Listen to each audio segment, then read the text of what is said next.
So I was thinking we just do like a little bit of news coverage, you know, just like do or shoot the shit a little bit, and then we'll bust it open and start doing Socialistmas. For those of you who don't know how this works, we already have like a bunch of people that have sent in their Christmas lists, and you know, it's like an Amazon wish list, so I'll be going through some of them and just like buying stuff that you guys want.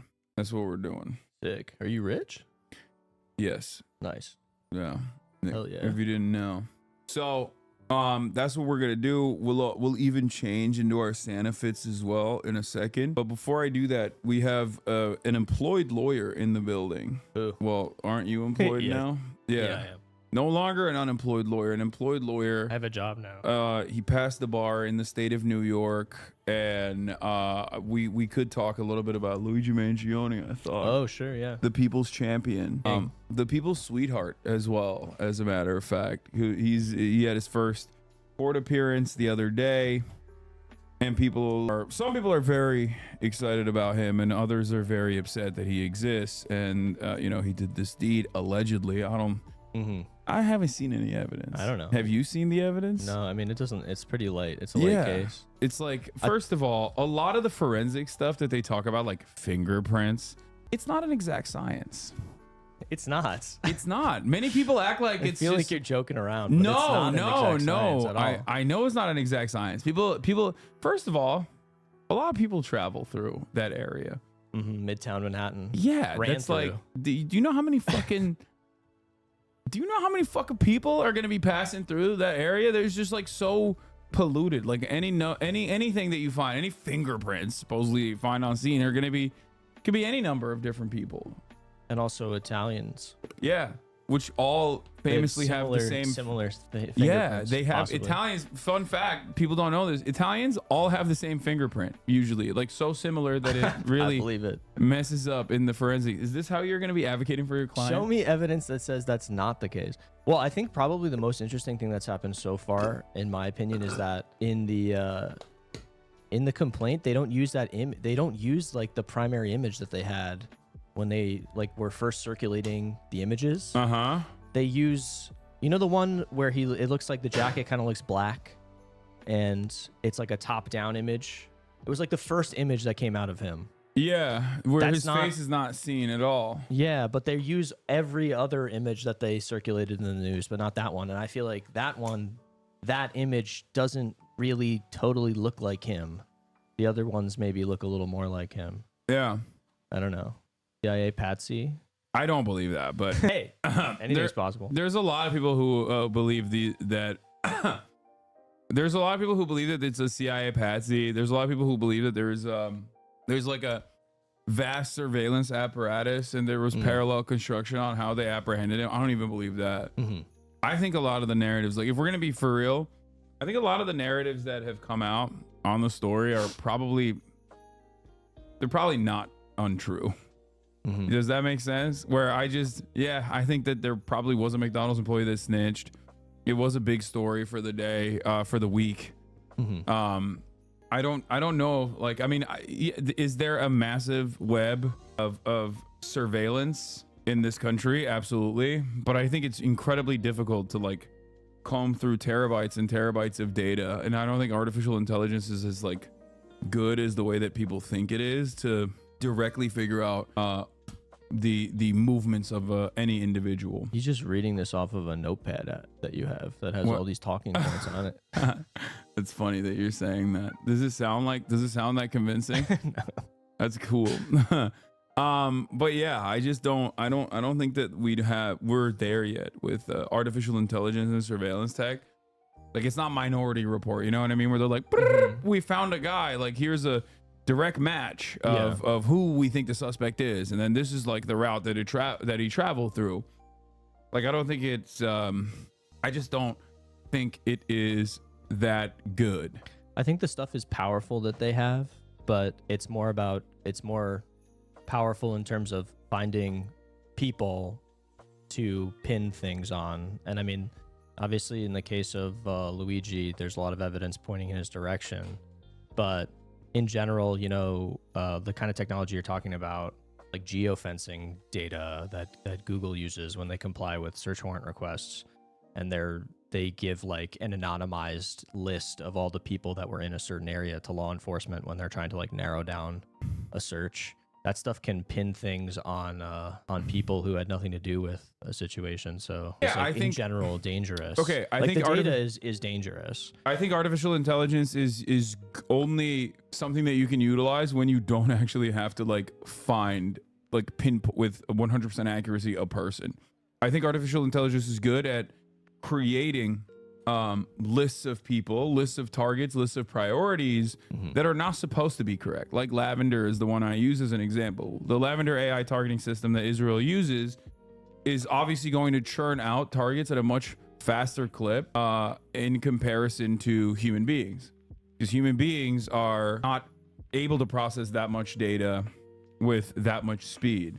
Whereas AI, in an instance where you don't have to actually produce a target that is literally like a militant or a general or whatever, and is just simply a Palestinian person, AI can be used as a plausible deniability. AI, which is what Brian Thompson did as well, is perfect for denying claims, right? Denying claims that don't require, like the claims that you normally wouldn't deny, that human beings wouldn't deny. AI is great at that. Like having a 90% false having a 90% false denial rate is exactly what AI is supposed to be used for. It's like a quarter. It's only a quarter charged. Okay. All right. Hasanaka. Yeah. No. Happy Hasanaka. Happy Hasanaka. So who did it is my question. I mean, look, you should never admit that your client might have done it, but I don't think it's like, if we're being serious, I think, yeah, it's not unlikely that Luigi Mangione is the person. I think he most likely is the guy. That's what I think. Typical. Yeah. It's innocent until proven guilty. Well, of course no. If we're talking like that, if I'm not like speculating and, then yeah, of course he's innocent until proven guilty. That's just how it works. Except for Eric Adams, who I think is guilty 100% and should go to the slammer for the crime of going to Turkey that many times and never getting a hairline restoration surgery. Well, I think that's his biggest guilt. I like his lawyer. I thought she did a good job at his arraignment.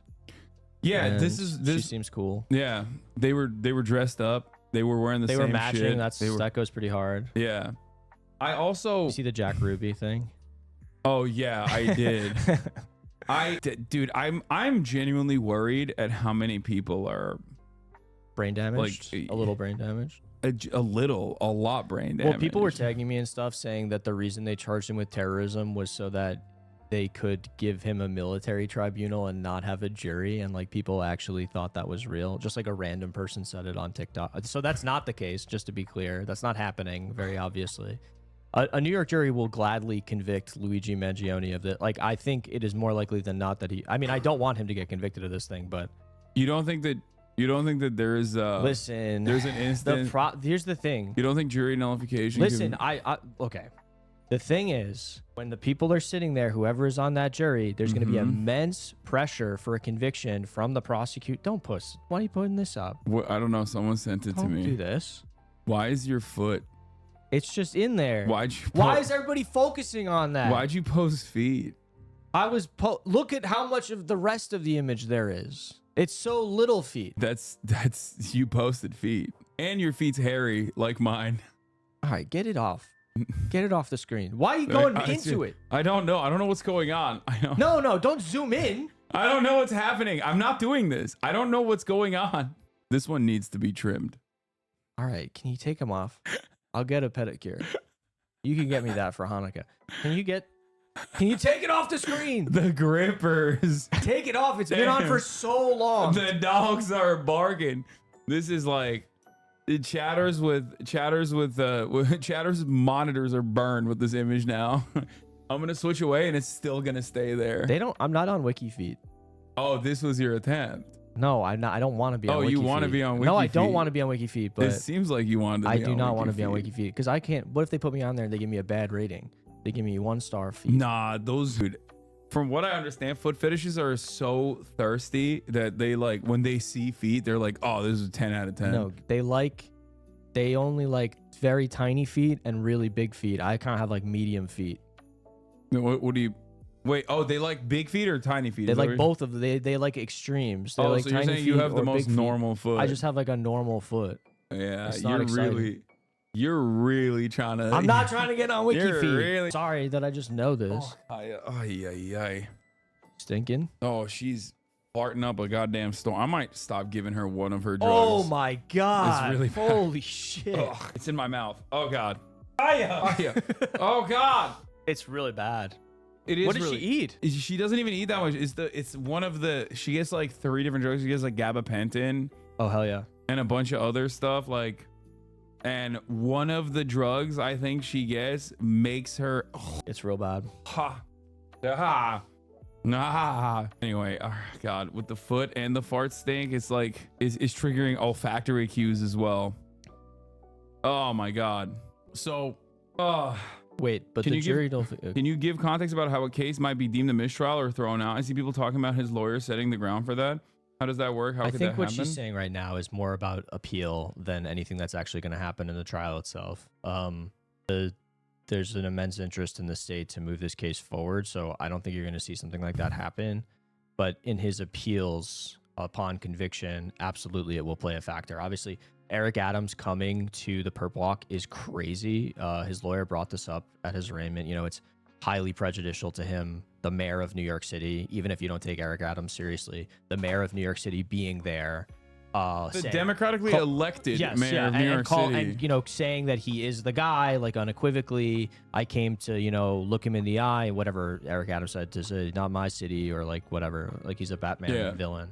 So it's obviously highly prejudicial to Luigi. I still think that New York County is the best place. Like he's in the best place for this to be tried. But clearly it's Because you're saying New York, baby. Luigi, he did nothing wrong. He New did York City, nothing. the best place for someone to be tried in America. But yeah, Eric Adams literally called him a terrorist. yeah, it's, you know, he's highly prejudiced at this Yeah, point. he They're was not like, going to be able to New find York. a jury. He said New York, 9/11 could happen in any morning Yeah, outside of the Hilton. but but I think that a jury's going to feel immense pressure to convict, because when the judge like reads the jury instructions, I mean, you could look it up. I was shocked initially that they charged him with murder one, because, you know, murder one in New York is reserved for if you kill a cop, Yeah. right? Or, well, That's the main thing. yeah, I know, but they say peace officers. So, Sure, like, yeah, it's if you for kill cops. an EMT or a firefighter, Yeah, right. A Then lot you of them get- getting killed. yeah, they also get charged with murder one, but it's actually just for cops. Let's be real. They have an additional charge for cops. But when they read the jury instructions, I mean, you can look up the jury instructions in New York for murder one or murder two. What's up? Almost 500,000 likes on this. I feel like he's juicing me. Elon is juicing me. Yeah. Everybody, I did Ever since it. that Taylor Swift, I mean, it's real bad. You know how many death threats I got from that?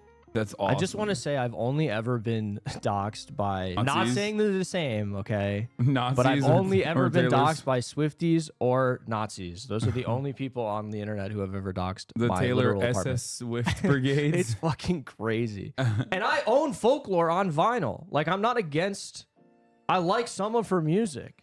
Some, not all. Say all right now. All. I like all of it. I Yeah, like say all of right now. music. Even the last Okay? album, which was not Which a one? dud, Oh, and it was God. very good. Yeah. Say it good. right now. It was good. I pledge allegiance to her Yeah, me too. and to I Travis love. Kelsey. She is my mommy and he is my daddy. Yes, exactly. Anyway, look up jury instructions for New. Let's do it. Pull it up. Fucking nerd, Jury dude. instructions, New York murder 2. Guys, let's look this up. This is fun. This is good when you become trial attorneys. I know some of you want to be trial attorneys. Is this it? No. Go back. The first one was better. Yeah, with the PDF. See the PDF? Go down. Go to Manslaughter 1, manslaughter 2. No. Aggravated murder 2. murder 1. Go to murder 2. We Go- looked scroll down. this up already.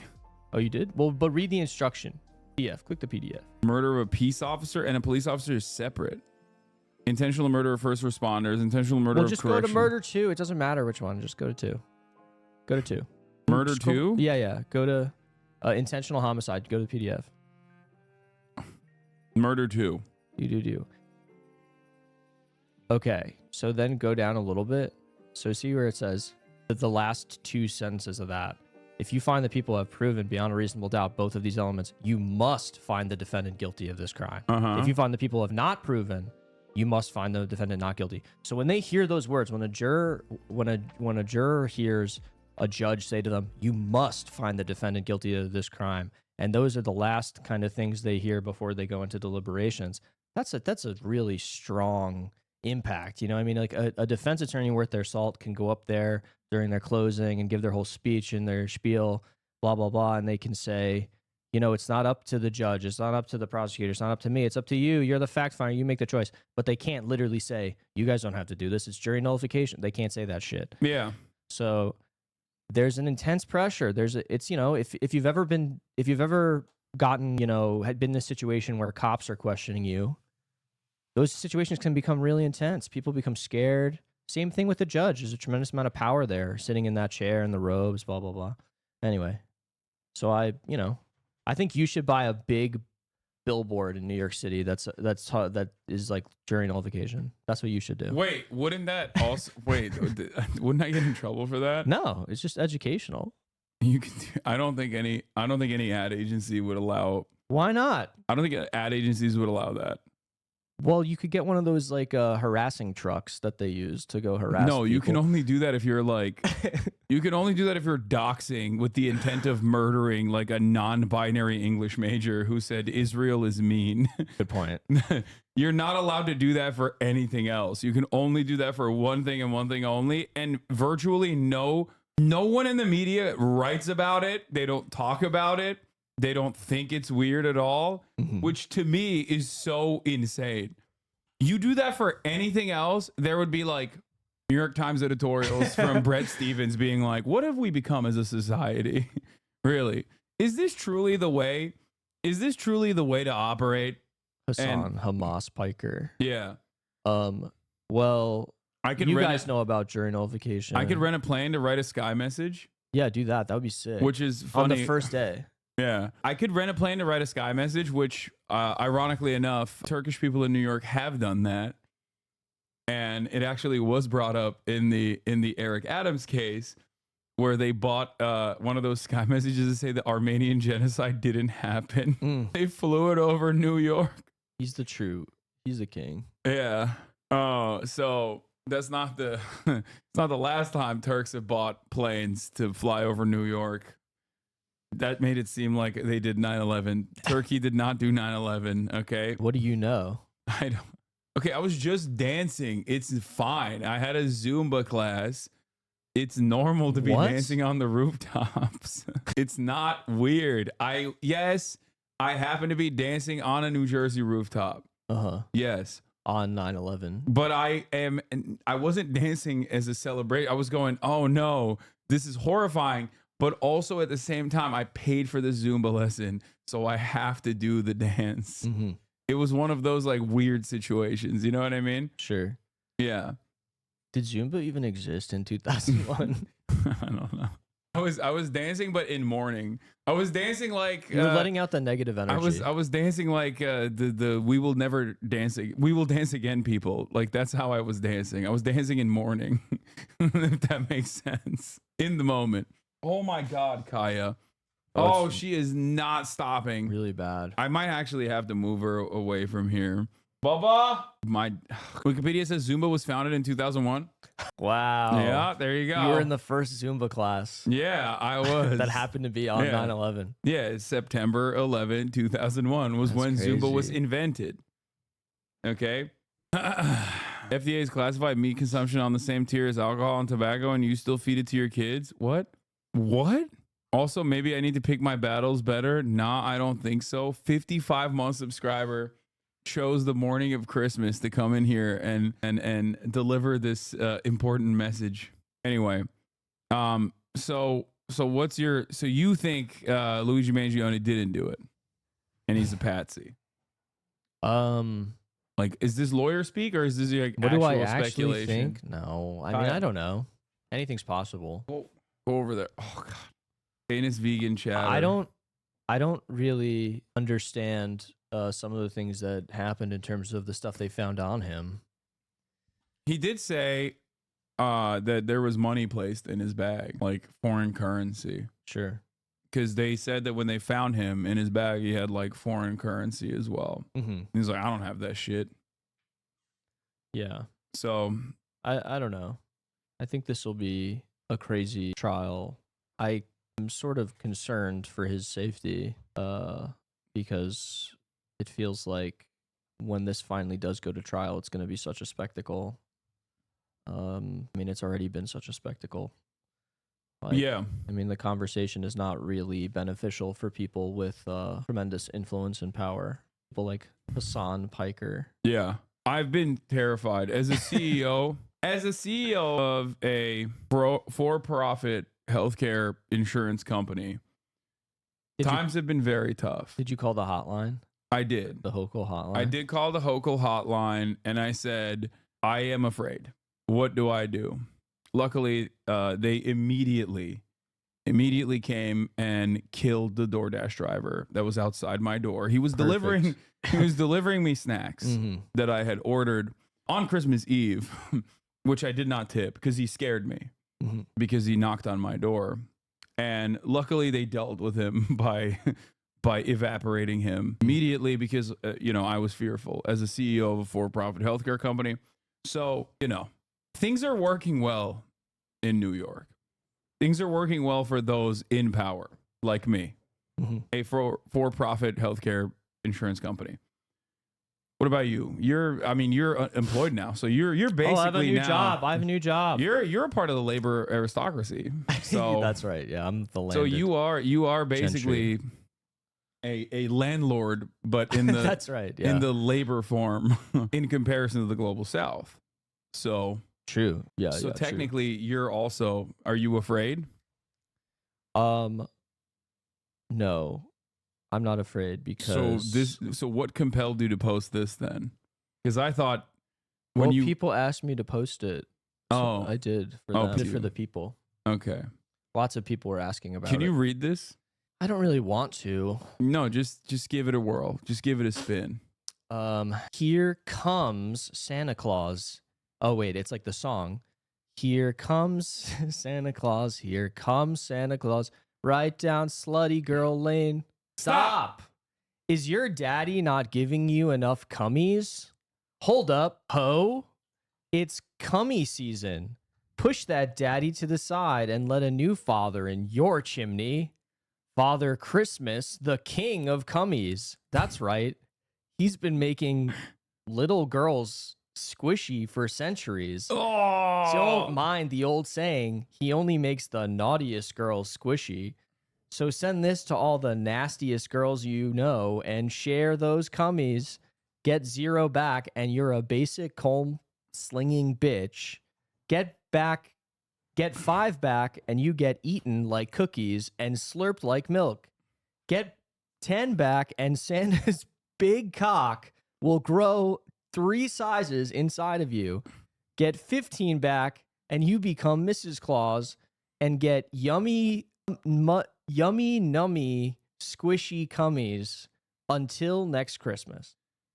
Did you type this out yourself with the emotes? No, someone sent it to me. Or someone sent it to you? Someone sent it to me. And so how many did you get back? Are you a nasty girl? I don't want to tell you. Are you Mrs. Claus? I know. I learned my lesson. I don't send these anymore. Oh, okay. I had a situation. I sent one. Remember, I sent you one on Thanksgiving. You didn't reply. That didn't stop you from doing it. I sent it to a lot of people, and then I realized that I'm a 33-year-old man. You wonder why I need you to start keep taking myself a little seriously. Yeah. You wonder why you have a hard time with job attainment. Okay. The first thing that happened, first of all, my last job I left voluntarily with much amicableness between myself and the people that work there. And then the next job that happened, I was revealing OSHA violations that were occurring, which was not. You're a whistleblower. I was a whistleblower. Yeah, and that was not. They didn't like that. But you weren't doing that intentionally, I don't think. I mean, I was doing it because I thought it was funny. Yeah. but they did not think that was It's funny. not funny to reveal OSHA violations. No, apparently it's not. But now I'm working on a really cool project. I'm representing people in the Bronx again, and I'm doing immigration proceedings for people going through deportation proceedings who are your least favorite people, the LGBTQ plus community. Ah, And I hate that. they Undocumented are- migrants and gay. Yep. They're gay, Not good. and it's cool. It's a good job. It's a great org, and I'm happy to be practicing again. Yeah, I want to deport bisexuals that are American citizens. Like, So where? I don't think. Just what is the most Where are you gonna bisexual? deport them? Argentina. Why Argentina? That's where all the Nazis went. In my mind, that's the most bisexual country. Deport them to It's biphobic. Deport them to Argentina. They receive a lot of discrimination.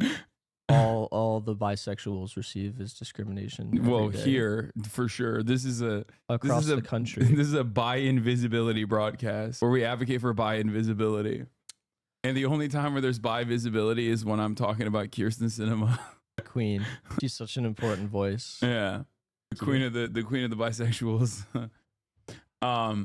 Okay, maybe not Argentina. I'll figure it out. Think of a different country where you can. What's worse deport than them. what's worse to deport the bisexuals to, like American bisexuals as well, like American documented American natural born American citizens who happen to be bi. Lola, have you been seeing the straight girl? The straight girl biphobia stuff that's happening on the timeline? It's terrible. When I see it, it's very triggering for me. Yeah. Yeah. Or girls like calling you the F slur and saying, Yeah. They're like, women "Get don't outta want to here." have sex with Alex. They say because he's gay. Yeah. Mia Khalifa didn't respond to my DM slide. That's biphobia. That's how it works. That's biphobia. I said, Mama Mia. That was my big DM slide. You said Mamma Mia? And then I apologized. She didn't respond, though. She still follows me. Oh my God. I'm sorry, Mia Khalifa. I wasn't even sliding to Frank Ocean when he used to follow me back in the day. I was just like stoked that I wanted to have him on stream when he was posting about Jeremy Corbyn, like way back in the day. And I was like, hey, King Jezza. And then he unfollowed me. Yeah, that was many years ago. Send Mia Khalifa this. Yeah. No, I think there's a better. This is funny that you can send to Mia Khalifa. I don't like that one. I will never get over the fact that when you were like 17, you looked older than you are now. Yeah. It's very I think weird. It's like 40. It's very. Did you ever get carded? No. You like I would. People were like, "Oh, excuse me, sir." Yeah. go right ahead. 40 years old. Yeah. I hit puberty like a brick wall. Can we help Alex the Riz Mia Grinch. Khalifa real quick before Socialismas? No. We could do that. No. Stop. I shouldn't have said that. Here's peak hetero girl homophobia. I'd rather be stuck in the room where my dad created my little sisters and be forced to watch it like this than ever touch a bi man. Wait, what? Why? What? I don't understand. Like, what's the problem? Like that? I think it's just homophobia. Is it? I'm pretty sure it's just homophobia. Isn't it just homophobia? Probably. Yeah. Like it's biphobia, but really it's just homophobia. They're like, oh wait, maybe he banged a dude. That's not cool. I just don't. Yeah, I don't really get it. I don't understand it. Like, what's the culture wars repivoting back to homophobia after the trans thing? It really is. It really is becoming like they took the W's on the trans stuff, so now they're moving on. Now they're moving back to the OG. Feeling attacked us on. I mean, listen, chat. You hoping that I am at least a little bit gay is not going to. It doesn't mean that I'm thirst trapping or queer baiting. Okay, that's not how this works. You hoping that I'm gay does not change the dynamic for me in my real life in the way that I exist. Okay, I don't understand it. I just hate the greediness of liking both. Yes, I'm jealous. Biphobia for men has never gone away. Why are you pulling this up? Send Miss this. She will actually fall for it. Wait, I have a question for chat. Did Jeremy Corbyn? No, he didn't, right? There's no way Jeremy Corbyn said, Merry Christmas to my friends in Hamas, Hezbollah, and the IRA. Did you see that? No. It's so funny. I was very close to posting that, but I didn't want to. I've seen that 2 years in a row. No, he has defended all of those groups individually. Maybe not Hamas, but I know for a fact that he's defended Hezbollah and the IRA. And English people can't figure out which they hate more. But yeah, Merry Christmas to all my friends in the Hezbollah, Hamas, and the IRA. Go off, King. Yeah, Lolo, explain. Why is everybody... Stop sending my tweets. My favorite insult, someone said to me that I was a failed Twitch streamer. Sweetie, anyone who stream... Look, how'd they find that? Look, that's from 2021. It's got no engagement. That's from 2021. That was before we knew each other. That's crazy. Oh, that was before Kaya. we knew each other. Doesn't count. He did call Hamas friends. No, I don't think he called Hamas friends. He's probably defended Hamas a little bit, but I know he's defended Hezbollah and the IRA, and I think someone destroyed you, by the way. Okay, Bill Maher. Like, that is destructive. God, take this down. He has said our friends in Hamas. Oh, nice. Okay. Make Alex take the autism test. Have you ever taken the RADS R autism test? My autism is like off the charts. Is it? Yeah. Really? Yeah. Jessa is a better friend to Hamas than Lolo is to you. Yes. Like, I'm willing to bet Jessa would not get Hudson. I got you a real gift, but I left it at home. Yeah? I did. I'm actually pretty upset because it was good. It's all good. Don't worry about it. Wait, what is this? Oh my God. Who sent it to you? Austin. Jingle those balls, bitch. It's Dickmas. You into older men? Because old Saint Dick is bringing that thick North Pole to you this year. He's sliding deep down into that chimney till you moan. Oh, what fun it is to ride on this one horse hung open sleigh. Oh yeah, Santa is stuffing your slutty stockings. So swallow a peppermint drop, or else his granddaddy candy cane cock will rip that tight ass bussy when he spills his hot creamy milk inside your horny missile hole. Send us the 3 thirsty thoughts and you'll get a Yule log rammed into your wreath before New Year's. Send to 9 naughty hoes to make this 2024 Yuletide gay. You write that? Austin sent that to me. It's in your notes app. I don't want to show it because right above it, he's sent me his address, so I can't even show the text message. Cover Kaya's ears, Jesus. No. Can't post links, but please react to the new Bill Maher stand-up trailer. It's peak cringe. Oh, I love that. Oh, let's go. This is my favorite thing to do is like get Alex to come here so I can just fucking torture him. Watch bad clips. I mean, that's what being a failed streamer is all about. Hell yeah. I'm interviewing you, by the way, for my Substack. No, you're not. Yes, I am. No, you're not. Yes, I am. No. Yes, I am. I will not be interviewed by any man. Nope, I'm interviewing you. Okay. Celebrate progress tonight. America still makes a lot of progress. I mean, take something like pot. I know I will. Oh, God. Oh, he loves to smoke weed. That's my guy. He's so edgy. Yo, people in the audience are going to cut themselves on this edge, dude. This is, wow. How old is he? Wow, like fucking 70, okay? He's the first guy to ever smoke weed. Yeah, he is so cool. What's next? Is he gonna talk about being persecuted for being an atheist, dude? Oh my God. How many times over under on the word woke? Oh, 3. Well, it's only a minute long. Oh, in the trailer. Okay. I'm gonna go with over. I think under 3, but in the actual stand-up, it's definitely over. Hundreds. Yeah. I live in California. We get 2 senators. The Dakota territory gets 4. There are more people in California named Dakota. Are you ready or not? Are you ready or not? Yeah. Boom. That's so sick to play like any kind of like uplifting music to a Bill Maher comedy trailer in 2025. Let's be honest. Everybody hates kids these days. Yeah. Are you ready or not? Why does Dakota get 4 senators? Everybody hates kids these days. Not that I'm saying kids are bad. Kids are important. They assembled my phone. Donald Trump. He's Jesus in reverse. Other people die for his sins. I've been... Oh, dude, he's so good. Also, there's only 30 seconds left, and he hasn't said woke once. Shit, dude.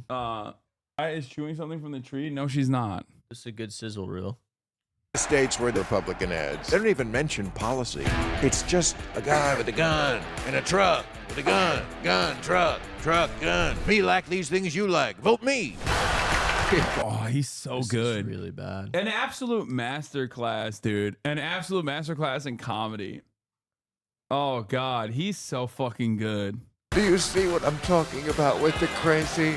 Please, is anyone else seeing? That's about woke, but that I guess he didn't say it, but that's literally about woke. Have you ever seen the Tim Heidecker like comedy special that he did? She figured it out. She figured out a way to still chew on the bone with the donut. I hope it doesn't get stuck in her throat though. Uh-oh. Oh, you dropped it. She might choke, bro. Remove it. It's too big. I don't think it'll go down her throat. This? Is anyone else seeing this? Is anyone else seeing? Oh God, it's crazy. Yeah, someone in the chat said George Collins been real silent since this dropped. Yeah, he's fucking spinning like a top in his fucking grave right now for the fact that he was even mentioned alongside this. Wow. This is doing real numbers. Put on, oh my God. This trailer is doing numbers on HBO's YouTube page with 9.7 thousand views. Put on the thing where he talks about dating girls. You know what I'm talking about? With Haley Welch. Wait, what? Wasn't it Haley Welch? Bill Maher had a He conversation interviews her in like his chair. from Hawk Tua to Haley Welch. But there's like a specific clip. He was being weird with her. Bill Maher's always being weird in general. He talks about like dating like teenagers. Does anyone have the clip? You did not watch the Haley Welch Bill Maher episode? No, I did not. I did not watch it because I fucking hate Bill Maher. And Why don't you go on Bill Maher? Hawk Tua doesn't know Bill Maher. You know origin story from comic books, right? Oh, yeah. Okay. So what's the Hawk Tua doesn't know Bill Maher. Club Random Podcast. Kardashians' origin story? They started out before all the plastic surgery and everything else, didn't I they? know what's their origin story. What put them on the map? I'm not up to trends. I had to figure out who you were today. I'm so serious. I don't keep up with Oh, anything. you're 21. You're not supposed to. Oh, they're making him drink water for this episode so he doesn't get too fucking creepy. They're like, Bill, please don't drink alcohol in this one. Last time you were around women that are under the age of 30 and you were drinking, things got really weird, okay? I'd be disappointed if you did. But how old are you? And you're not married? 68, never been. 68. How do Oh, he is literally 70. Oh my God. That's how he's so cool. Dude, he's Got all those years. That's why he's so tuned in to, all the happenings in the real world. you feel about an 80-year-old woman? How do you feel about that? If you only knew the first thing about me. What's the first thing about you? Well, that I wouldn't. I a love pedophile. having sex with teenagers. Hi, Bill Maher. If you knew the first thing about me, I love women, the girls under the age of 20. You might be too old for me, sister. Okay, Bill Maher shocks Hawk to a girl with awkward question. I'm not going to call you Paw Paw or nothing, but hey, I'm trying to throw something together. Absolutely. Paw, is that like Tennessee for daddy? Huh? No, that's like... Gross. Imagine saying that to one of the country bears. Crazy. Shocking. Hey, Bill, she's known for spitting on that thing. So chill, please. What did you mean when you said Hawk Tua spitting on that thing? Grandpappy, you know? Oh, I see. I might call you Grandpappy, but I ain't going to call you Paw Paw. So But how old are you? you need to do a podcast. You do it right here on Club Random, if you do it my way. Sex expert. And I'll tell you why. Wait. I'll tell you why. Because you need to, I told you were given this chip. You were given the chip of fame. Now you want to trade that in for something that uses that. Yeah, she traded that in all right. Hawk Tua coin. I lost all my money on Hawk Tua coin. Oh, you did too? All my Me savings. too. Dude, I really thought we were going to the moon with that.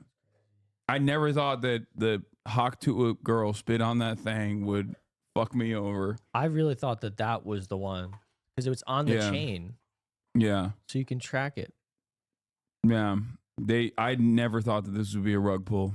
But takes it to the next level. You have to like trade on what you're already known for. That's the one thing you're known for. So you could do a podcast for, like, I don't know if there's anything from somebody that age with that point of view, but it couldn't be frivolous. You have to take it seriously. Could you do that? Possibly. And talk about sex, but seriously, serious issues, because there are a lot of really serious issues. I mean, you know, there's one that's related to what made you famous. Yep. He's going to start talking about his erectile dysfunction. You need to do a podcast about sucking dick, is what Bill Maher, a 70-year-old man, is saying to Haley Welch, a 21-year-old.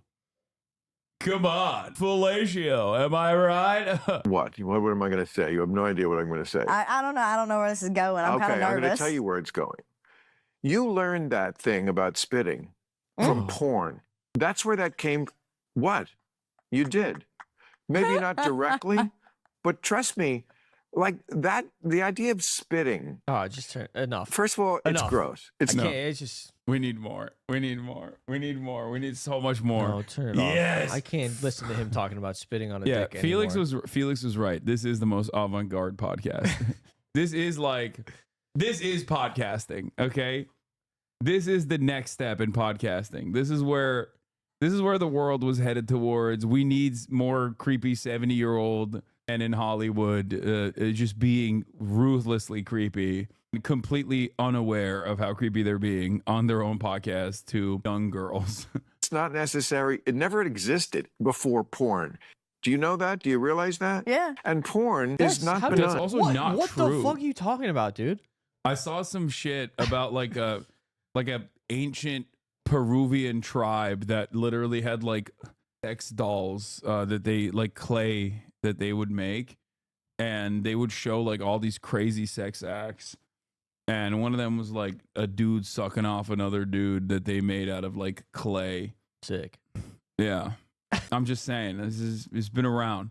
Sucking dick has been around far before porn. I don't know why the fuck this dumbass thinks that nobody used to spit on that thing until porn.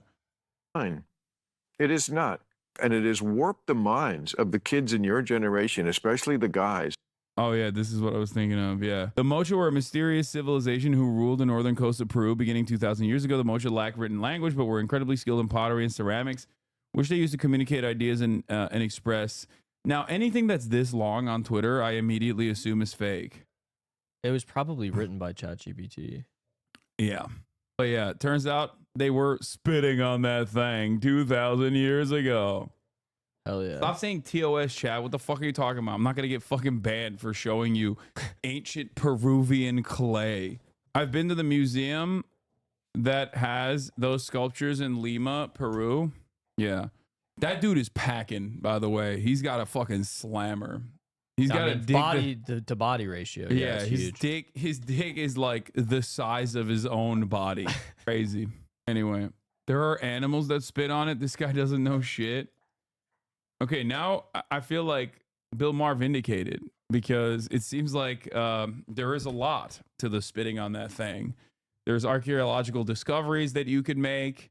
There is since the beginning of time, man and woman has been spitting on that thing. I'm Haley Welch, and I'm here to talk about it. Anyway, Lima balls, nice. What do you think they use that tool for? I don't know. Smoking. Hell yeah. My pop man is totes circed up. You don't know if he pulled it back. Okay, It could be pulled back. yeah, it just could be pulled back. Maybe he's not circed up. It says stirrup vessel. What is a stirrup vessel? What does that mean? With fellatio scene. Yeah. Do you want to take a shower before changing into I do. Santa Claus I gear? don't want to, but I don't have to. Do I smell? I You don't smell? know. I don't want to smell you.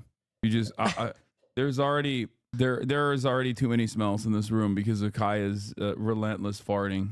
Pulled back and licking the cheese. Okay, dude. Ew.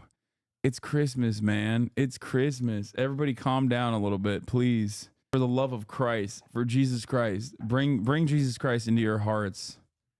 Okay? And you're not married? 68, never been. We already watched this. Okay. Yeah, you should send Mia your foot. Like just send her the DM of your foot and be like, "Do you like what you see?" No. I'm not gonna do that. Because there's like so much I would love to know about being a 21-year-old girl. Like what? I mean, first of all, I mean, you're adorable, you're cute. It's just, Is this Riz? Is he Hell rizzing yeah. her? He's rizzing. Oh my. Maybe it's leave just it the on. way of the Learn a world. thing. I mean, Learn you a got thing the or world two. by the balls when you're Back up. what? Back up. Okay. Because I got my granny girl. Your granny. Mhm. Yeah, and she raised you Wait, from how old are you? And you're not married? 68, never been. 68. How do you feel about an 80-year-old woman? This is when he says that he's a. Oh, How do you sexual feel predator. about that? If you only knew the first thing about me. What's the first thing about you? Well, then I wouldn't be with I'm him. not going to call you Paw Paw or nothing, but hey, I'm trying to throw something Yeah. together. Absolutely. I can't watch this again, Hassan. You learned that thing about spitting. I can't watch this again. Why are you making me watch this again? Why are you making us all So watch usually when somebody goes massively Oh my viral God. or becomes a social What media the star fuck? from one simple moment or a video, Oh, he He never- saved us. Haley. What's your last name? Welch. I knew that. I was testing you. It's okay. I had to sound out your last name earlier. I don't expect you to know me. Most of the country does, bitch. But no. But you're young. He's so You'll get there. effortlessly cool. I think you should go on this podcast. He would never have me on. Why? Because I shit on that thing too much, and that thing being Bill Maher. I think you should go on. I think guys like him and Rogan are very they have big egos where they will never have someone like myself on because I think Rogan would have you on. fuck no. Really? Yeah. I've shit on Joe Rogan way too much. You guys should work out together. I would do that. So why don't you work out with him? Be like, yo, Joe Rogan, you want to work out? And then we could talk man to man. Man to man. Nutraceutical style. So sweaty bodies. You should go on Rogan, man. Glistening in the sun.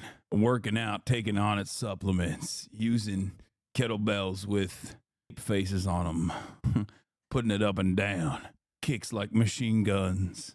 I'm just sounding out Joe Rogan YouTube short titles.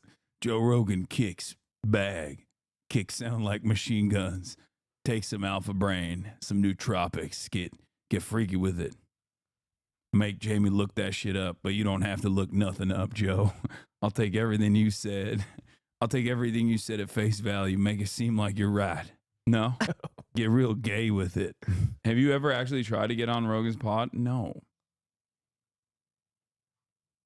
You should sell nutraceuticals. Yeah. Brain pills. Yeah. I don't think he would even have Kyle Kalinske any longer. Kyle 'Cause- Rittenhouse. He would have Kyle Rittenhouse on. He probably has. Has he had Kyle Rittenhouse on, chat? Let's look it up. Joe Rogan questions podcast guest Kyle Rittenhouse's remark. Joe Rogan questions podcast guests Kyle Rittenhouse remark. Never mind. He's talked about Kyle Rittenhouse, but I don't think he's had Kyle Rittenhouse. He said former guest when referring to Kyle weeks ago. Kyle Kalinske is who we were talking about, but I don't even know if he would have Kyle Kalinske on because Kyle has been shitting on him a lot. That doesn't matter. And it's very much like the Kardashians. Mm-hmm. You know origin story from comic books, right? Oh, yeah. Okay. So what's the Kardashians' origin story? They started out before all the plastic surgery and everything else, didn't I they? know what's their origin story. What put them on the map? I'm not up to He's trying to get her to say porn. That's what Chad hates this. We should stop doing it. I Chad mean, hates it. What would you like to do instead? Chad hates it. I see them. They're suffering in there. Look, they're begging. They're saying, please stop. Please stop. Why the fuck is Valorant my top gifter? It's because 'tis the season to be jolly. Valorant is gifting subs whenever people give 5 subs. That's why. It's the grossest thank you. We do not want to be triggered by nasty men on Christmas. Thank you, Lolo. Okay, well. Okay, they don't like this. Okay, well, you hold on. I gotta do some stuff real quick. Do Santa? You want to go Santa mode? No, not yet. But I'm going to open the window because it's fucking unbearable in here. You talk to them. You talk to us. What's up, chat? Oh, don't you think that Hassan should see Nosferatu with me? No. I'm gonna have to go see it with Nandre. What do you mean have to? Nandre is the best person to go see it with. Oh god. Okay. That's number 1. Number 2. He never comes to the movies with me whenever I ask him to go to the movies. Whenever I'm in town, he doesn't leave his fortress. Yeah, I'm gonna see Nosferatu tonight. That's the plan, chat. I'm gonna text Andre. He's coming back in a second. Sorry, guys. I know you don't care about me. Don't go quiet mode for extended periods of time. Oh my God, what do you want me to say? Talk to him. Talk to her. Talk to her. Spit on that thing. I guess like what I've been thinking is that I think in 2025, I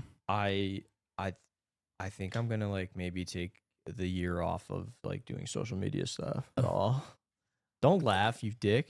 I don't believe you. You don't believe me because you know that my brain is rotten to the core. Yeah, there's 0% chance.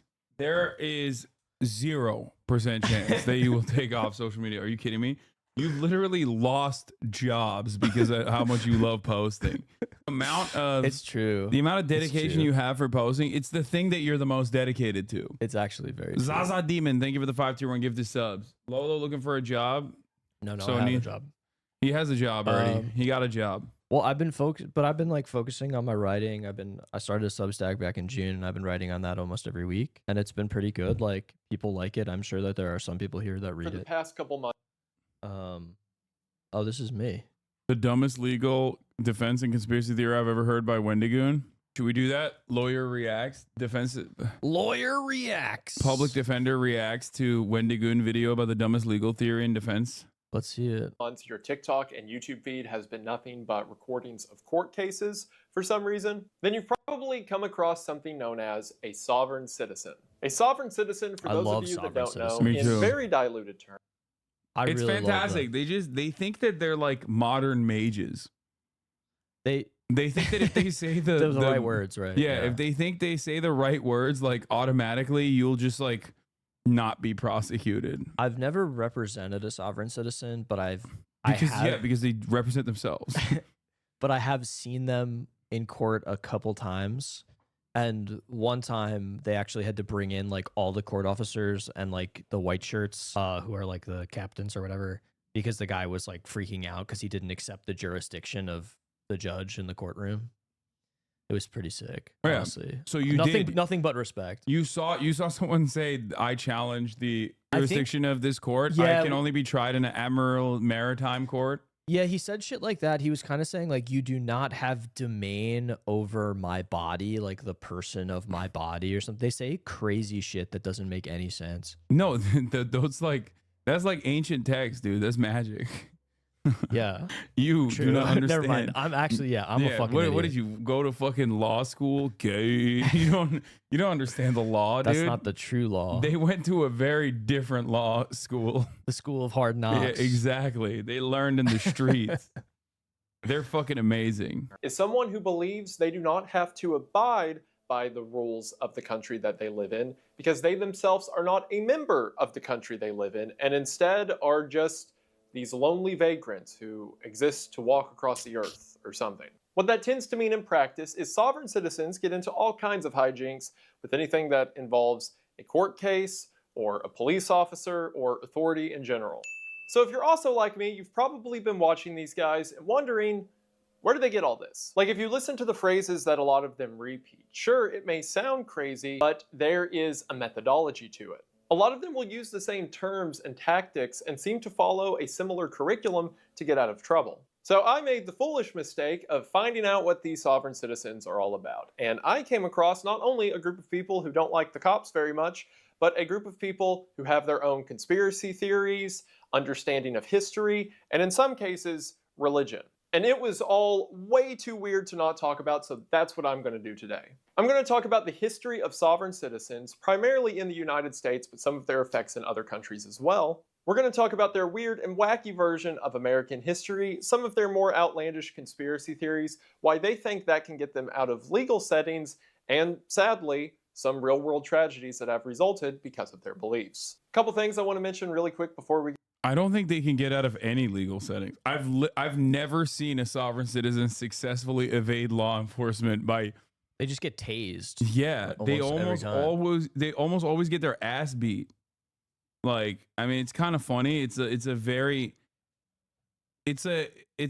much like let them fight type situation because they also have like a multitude of other weird right-wing libertarian beliefs as well. But I've genuinely never seen a successful instance of I mean, I guess like First Amendment auditors sometimes do, because they're not like doing anything. It's just they're being fucking annoying to a cop in a way where it's like they're still abiding by the law. So that's, I guess, like valid. But if they've actually done something wrong, I'm not driving, I'm traveling. Yeah, it's great. Get started. For one, the merchandise sale that I talked about in the last video, the profits of which are going to the Appalachian Rebuild Project, those items are still for sale at the link in the description below. So get in on them while you can. And thank you all so much for the support you've shown already. Damn, I haven't asked to see the official numbers because they'll probably make me cry, but I'm sure it's a lot. And thank you all very much for that. Speaking of charity, in a couple of days on Friday, December 6th, I will be live on Jimmy Here's Twitch stream as the two of us are going to have an all-day video game competition in order to raise money for Gamers Outreach, a charity that provides game stations and other things for kids to play with in children's hospitals. It'll be a great time where I definitely won't kill Jimmy here live on his own Twitch channel, but jokes aside, it is just something to try to make the holidays a little bit more special for some people who could really need it. So the link to both Jimmy's Twitch as well as the Tiltify link where you can donate early. We have like donation milestones where we do weird stuff if enough money's donated. So check those out at the link in the description if you're interested, and in whatever capacity you decide to ever watch. Thank you very much. I promise you that us, as well as the kids, appreciate it. With all that out of the way, if you're excited to hear about the crazy, kooky, and sometimes sad world of sovereign citizens, then stick around after the sponsor as we get into it. It's almost certainly a bad decision, but hey, I'm not your dad. But you know what else is a bad idea? Being unhealthy. And trust me, I understand that eating what you're not supposed to is often far easier than eating what you are supposed to. So to ensure that I'm getting the nutrients that I need, I trust the brand that keeps sending me merchandise that I refuse to stop wearing. And that, of course, is AG1. AG1 is your easy one-stop shop that includes your multivitamins, phytonutrient blend, and probiotics in one easy scoop. Since I started taking AG1, I've had the energy to get through the day without taking a nap. Because it's amazing the kind of things you feel up to accomplishing when your body starts getting the things it's asking for. So when I try to do everything from a gym routine to planning out sponsorships to podcasts to making videos, it's nice to have someone in your corner making sure you have the energy to do all of those things. And AG1 has components for everything from your daily nutrients to your energy to your gut health to your immune support. That's because the people at AG1 have gone through rigorous testing to ensure that your blends of superfoods to multivitamins are taken care of in one easy drink. And I really mean easy, because all you need is 8 to 12 ounces of water and a spoonful of AG1 and you are good to go. Your body's kind of important considering you only get one of them. So let AG1 help you take care of it. And right now, there's never been a better time to get in on their offer. That's because right now, if you head to the link in the description at drinkag1.com with your order of AG1, you'll receive a free welcome kit. Yeah, if I get spooked by the DoorDash guy, I will call Hokel's hotline, the Hokel hotline. This is a tradition, isn't it? Like ordering like Chinese food. A Jewish tradition, yes. Yeah. My brother is sick yesterday, but I plan on we could FaceTime with him to light the candles later. Oh hell yeah! So he could do it real rabbi style. I love that. I'm down. I'm down as shit. Kit. This includes a bottle of AG1's vitamin D3 and K2, 5 days worth of AG1 and their convenient travel packs, as well as a shaker bottle. That's right. To get in on all of this for free with your first subscription, head to the link in the description again at drinkag1.com/wintergoon to get in on this incredible offer today. Thank you all so much for watching, and thank you so much to AG1 for sponsoring the video. It really does mean the most. Hope you all check them out. Link is in the description, and we are back to the video. We are going to go ahead and get into it, but as always, thank you for watching. So I'm excited to get into all of the weird and wacky conspiracies of sovereign citizens, but for any of that to make sense, we have to start with their history. Should we do Asian food? Sure. Should we do Sanandang? Is that place? The bucket? Yeah. You want that? Yeah. You nasty Hell bitch. Yeah. You want that? You nasty bitch. Hell yeah. All right. LA Chinese not good? No, dude, are you kidding me? LA Chinese food is fucking excellent. Bro, the video just started. Hold on. I'm gonna order us a bucket of fucking meat. Do you want medium or mild? Medium is fine. Okay. Oh my god. I'm about to go crazy. Yeah, LA has incredible Asian food. Like, I would say competitive. Like some of the best Asian food I've had in my life. What was that stuff you got after we came back from UCLA? That shit was gas. What was that? What do you mean? What kind of food was it? I don't remember. Was it like Asian cuisine or was it? I don't remember. Or was a it bucket Turkish? Of meat? I think it is Sanandang. Oh, okay, yeah, hell yeah. It's the same stuff. Korean. It's gotta be Jim. So good. Yeah. Cali has good Asian food in general. Yeah. Melbourne and LA go hand in hand for Asian food. Yeah. Wait, dude. ask chat, how many days is it okay for me to stay that's not rude? Ask chat. Chat, how many days do you think it's all right for Lolo to stay where it's not rude? Chat's immediately saying 10 a year forever as long as you want 37. Oh, they're going. I think what we should have done is a poll. Infinity. I think it's 3. March says 2 months. Hell yeah. Thank you. The March. Australians, when they come, they stay for like a month and a half, sometimes 2 months. Fish and friends are good for 3 days. Wait, fish is good for 3 days? Until Hasanabi gets annoyed. I mean, I never get annoyed. Sick. Go back to help the immigrants. True. He's like worried about staying for more than a couple of days. And I was like, bro, I don't give a shit. Like, it's not an imposition at all. Anyway, I got you some hot meat, a bucket of meat. Hell yeah. Do you wanna get stuff from this bakery as well? Okay. What the fuck? No, I don't. It's too much. Nutella croissant taiyaki. Custard croissant taiyaki. Are you gonna get something or no? No. Then no, I don't want to get something if you're not gonna get something. Too much. It's the little fish pastries. They don't actually have fish. They just look like fish. Mm-hmm. They're fish shaped. Have you ever had it? No. Really? Yeah. Okay, well, you're not going to have it A today. history that dates back to at least the 1970s. Now, it's not like pre-1970 government protest was unheard of. I mean, we had a whole civil war over it. But the group I want to talk about today seems to originate from the Posse Comitatus. Latin for force of the county, the posse came off of an old... Oh my God, is that Sam Altman next to Hasanabi? That is the major disrespect. Mm.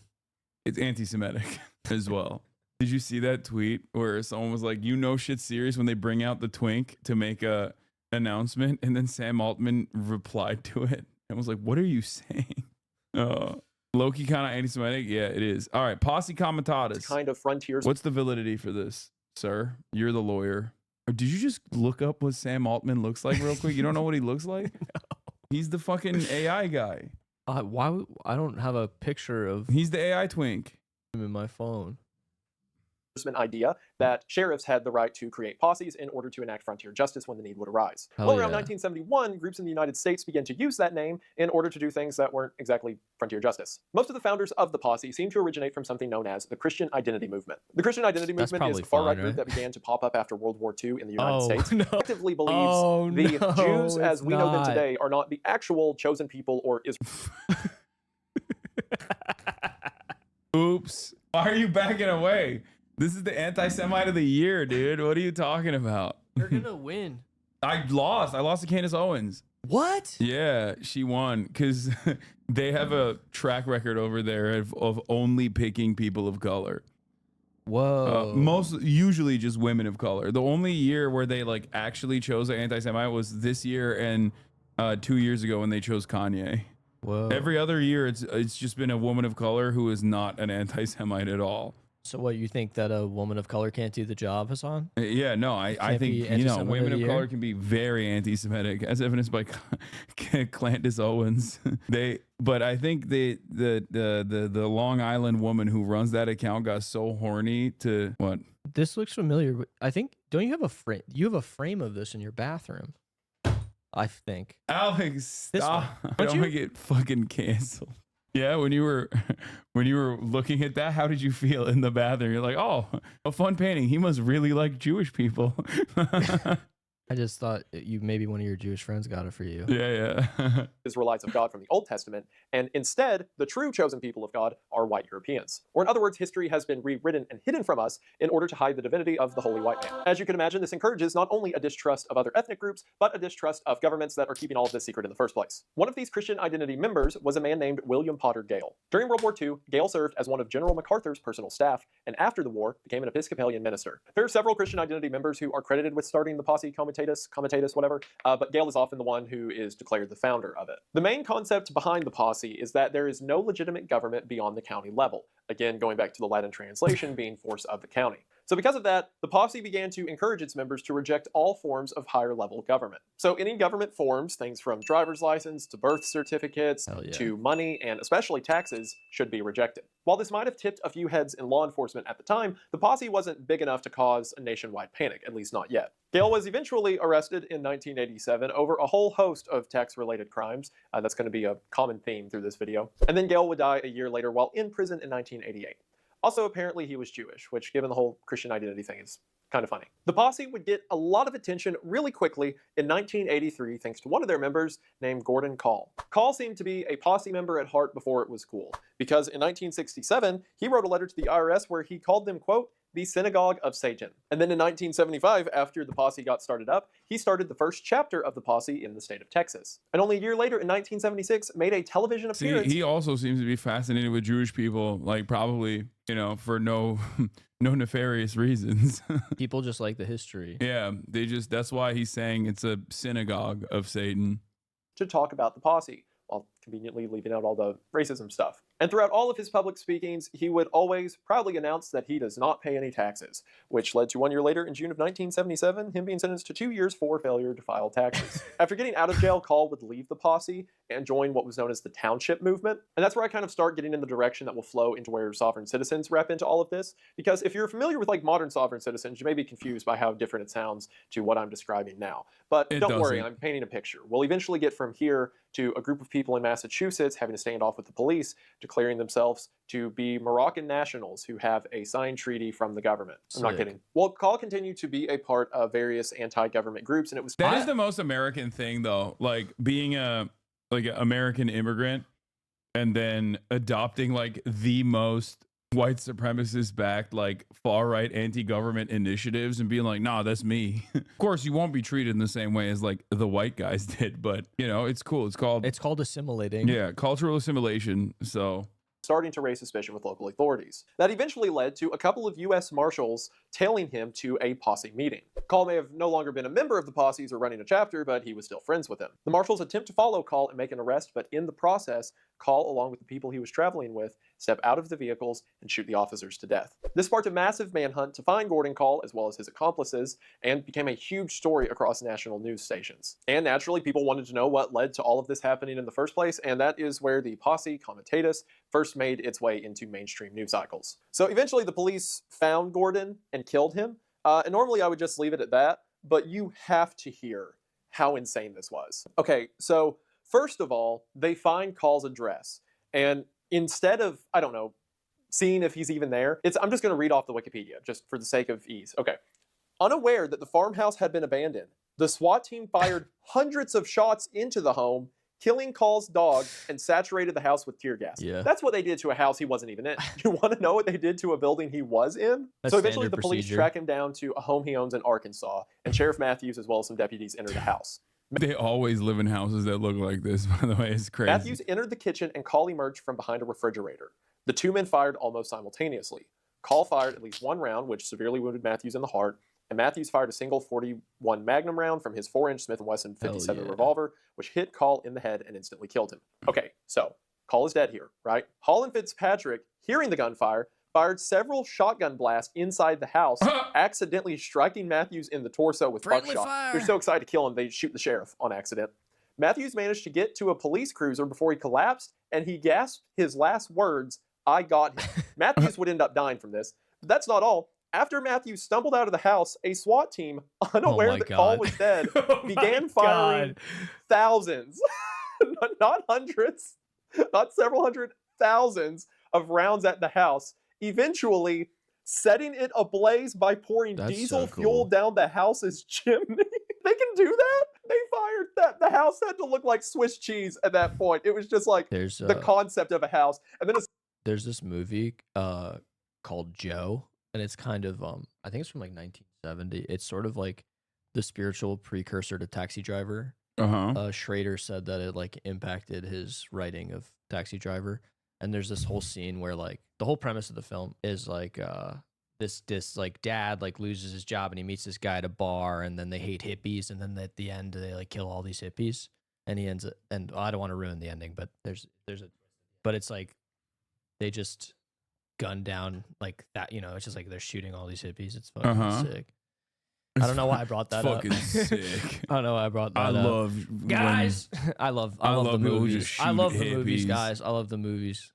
The SWAT team guy has a gallon of gasoline and no, not gasoline, diesel. He has a gallon of diesel. To be fair, they also have done similar things, like with the Africa family in a Philadelphia suburb where they dropped C4 in 1985, the move bombing. Oh yeah, where they dropped C4 from a helicopter. Blew up a city block, right? Yeah. Yeah. And then I think it was either the police chief or the fire chief that said, no, let it burn. Like they didn't even put out the fire. They've done similar things to they've done similar things with Dorner as well. Can't corner the Dorner when he released his manifesto and said he's going to kill every cop and all of their family members. You know, they went on this statewide manhunt in California. They also Swiss cheesed a random pickup truck that didn't even look like Dorner's car at all. The pickup truck happened to have a mother and daughter that were delivering newspapers. Luckily, they survived because cops are really bad at aiming. You know, and then they ended up lighting the cabin that Dorner was in on fire. But the thing is, you know, the police, the FBI, the CIA, you know, they did bad things in the 60s, but the now 70s, they're good. And the 80s and the 90s and the early 2000s and even a few years ago, but they don't do that anymore. Yeah. So that's why it's important to remember. Yeah, no, they do bad things now, but against Donald Trump and his fans. True. Yeah, which is why we hate them now, because the FBI is woke and they politically persecute people at the behest of Joe Brandon. Diesel pours it down the fireplace, burns down the whole house, and then says Cal's burned remains were found the following day. You know, in hindsight, maybe the ATF agents at Waco showed some restraint. As you can imagine, that made a lot of headlines and people began to talk. Not only did that encourage infamy with the group to the public at large, but that also encouraged new eyes looking onto it who didn't hate everything it had to offer. It was at this point a lot of the anti-state ideas began to shed away from just like the Christian identity, like exclusively right-wing thing, and started to make their way into other pockets of belief as well. One of these gurus, or better yet grifters, who were so excited to sell to the incoming flux of people excited to learn about all the new ways to hate their government, was a man named Roger Elvik. Roger Elvik came up with a concept of something known as redemptionism. And trust me, we're going to get into what that means in a minute, but all you need to know for now is that redemptionism is a secret way to steal money from the government based on a series of hijinks. So effectively, Elvik was saying that there are ways people can get money from the state by just filing the right paperwork. He even wrote and sold a book about how to do this whole... Let's Go. What? Let's Go, you know? The guy who wears like the question mark suits, the money guy. Do you know who I'm talking about, chat? No. But isn't this where you got your a law degree from? www.lawresearchgroup.com. .org actually, so yeah. Joke's on you. The Riddler? No, not the Riddler. Daniel Lesko, the guy Matthew Lesko, right? Daniel Matthew? I'm not crazy.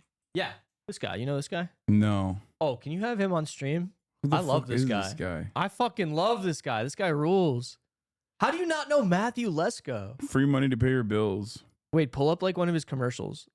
Sorry, I have ADHD. Can you pull up one of his commercials? No, like an old commercial. Come on, chat.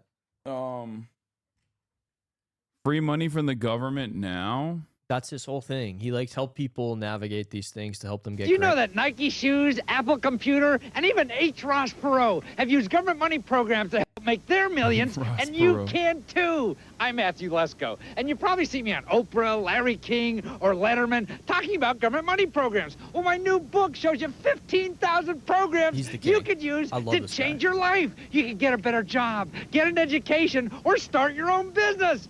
Next year, the government's going to give out over $350 billion, and those who know about the programs are the ones who get the money. I got $25,000 from the federal. Dude, when PPP loans came out, this guy probably fucking nutted so hard. No, he's the king, dude. He's the government. I got $30,000 from the government. But I was able to get monies to buy equipment for my business and also a microloan. The government gave me money to live on for 6 months while I started my own business.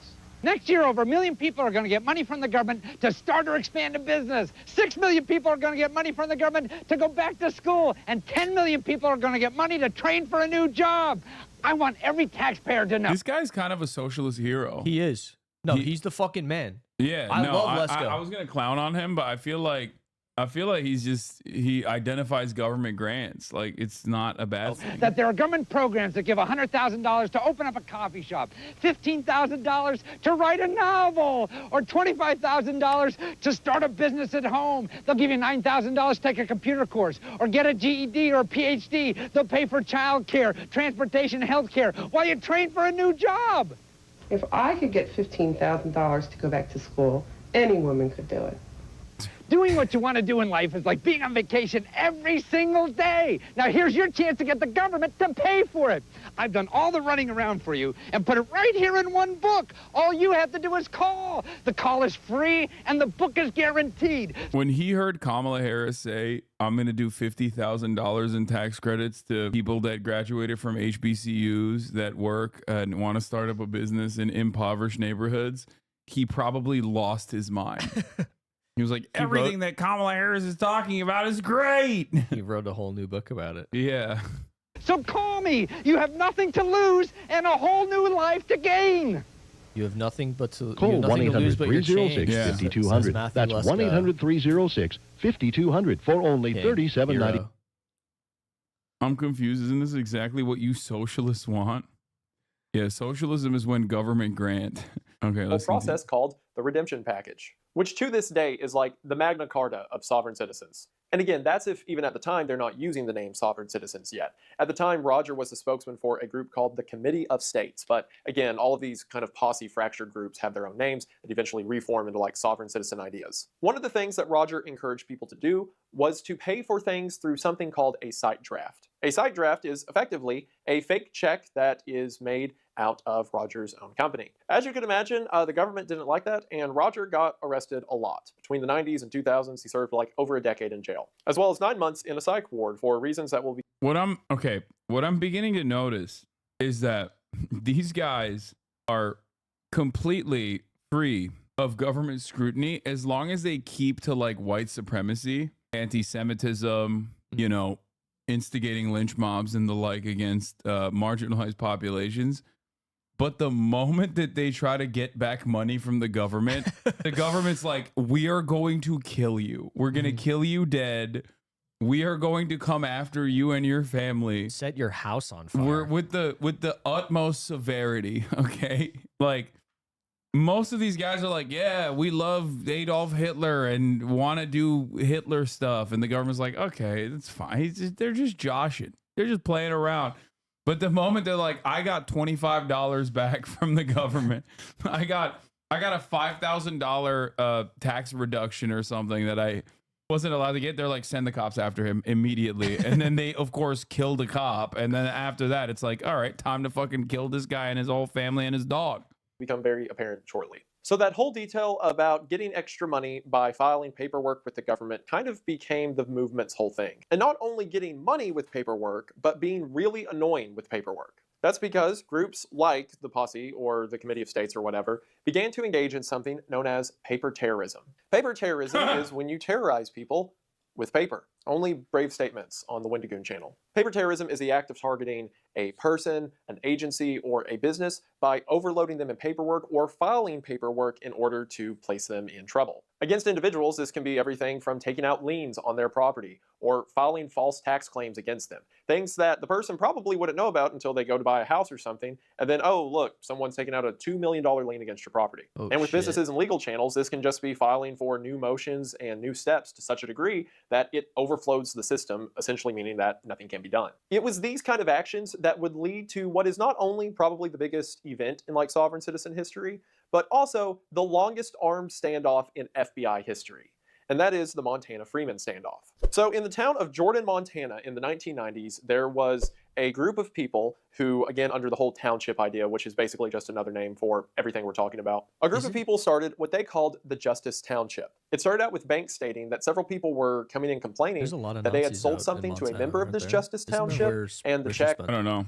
I don't know where Richard Spencer's from, but it wouldn't shock me. There or something. There are a lot of fucking... The Pacific Northwest is really interesting because it's like the wokest, like, gender identity majors, and then like the most rugged white nationalist brigades you've ever seen. It'll be like Radlib enclaves surrounded by people wearing clan robes everywhere. The militias formed in the 70s, yeah. I've never been to Montana. Would be some loophole, or it would be a fake check, or some means of them not getting the money they were owed. But whenever someone tried to take action against these people, they had effectively created a mob rule on the edges of the town.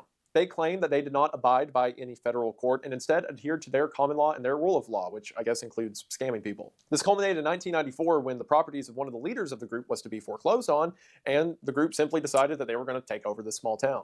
In a series of events that deserves its own video, police were trying to intervene in the situation but didn't know how to handle it. The members of the Justice Township were holding their own mock trials where they decided they were going to do things like hang judges. None of that actually happened, but they talked about it. The FBI, seemingly having learned something finally from Waco and Ruby Ridge, decided to not go in guns blazing and just kind of wait it out. Speaking of Ruby Ridge, in April of 1996, the FBI had Bo Gritz and Randy Weaver come to the standoff. If you'll remember, Randy Weaver was the husband who everything happened to at Ruby Ridge, and Bo Gritz was the guy who came and managed to talk him off of the mountain. Bro's got fucking, what's his name, Zukov? Like that, there's no way he won that many medals, dude.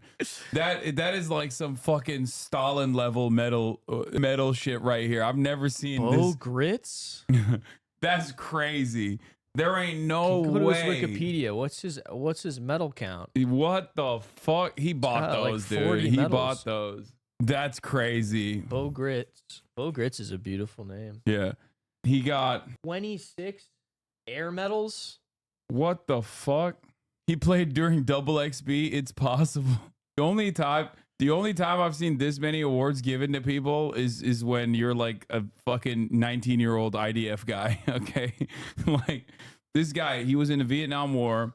He got 3 silver stars, 2 Legions of Merit, a Distinguished Flying Cross, a Soldier's Medal, 4 Bronze Stars, 2 Purple Hearts, and 26 air medals. Single act of heroism or meritorious achievement while participating in aerial flight. Okay, the air medals really beef up this. I don't know. He was in Vietnam. Yeah, he's like, so he napalmed 26 villages. They were like, you bombed a light bulb factory. You did it so good. Have you ever been to Vietnam? No, I really want to go. It's fucking sick. My brother went recently and he brought back, we can taste it. We can do taste tests on, he brought back like a bunch of Red Bulls and shit, like cool. Energy drinks. But he thinks it's Thai. He thinks it's like Thai energy drinks, even though it's from Vietnam. How the fuck did he get 2 purple? Oh, dude, he was a POW MIA activist too. Oh my God. Thank you for your service, Bo Gritz. Dude, the POW MIA issue is so awesome because it's just completely made up. Like, it's my favorite. It's my favorite grift in one of my favorite grifts in American history is just like an entirely made up concept specifically to not pay Vietnam reparations that were owed. They were just like, oh, we can't do that because you still have a bunch of POWs. And they just decided like if you were killed in action, but they didn't log it, you're still trapped in a Viet Cong facility being tortured. They have a sick flag though. Yeah, they do. I guess he was the main grifter for it. He became involved in the Vietnam War POW MIA issue, undertaking a series of private missions. Oh my God. His goal was to locate U.S. prisoners of war who, according to some beliefs, had been detained since the Vietnam War by the communist governments of Laos and Vietnam, specifically in areas such as Nam Marath. Gritz's missions were initially supported by the elements of the Defense Intelligence Agency, and later financed by high-profile donors like Clint Eastwood and Ross Perot. Operating primarily out of Thailand, Gritz used aliases such as Richard Patrick Clark to evade detection. Despite his efforts, Gritz was unable to provide any concrete evidence for the existence of POWs. Holy shit, my neighborhood in Chicago was covered in those flags and I had no idea what it really meant. Oh yeah.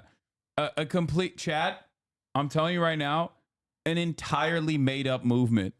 Completely. And like there's no it's a great example of manufactured consent if you wanna dive into that element of it, but it's like an entirely made up thing that the American government used to just be like, we're not paying Vietnam any reparations because obviously they still have our POWs. Senator McCain was a Vietnam POW too and a former fighter pilot. We know, trust me. Senator McCain is championed as a hero in this community, at least, for very different reasons than why Americans consider him to be a hero. He's taken out 6 fighter jets.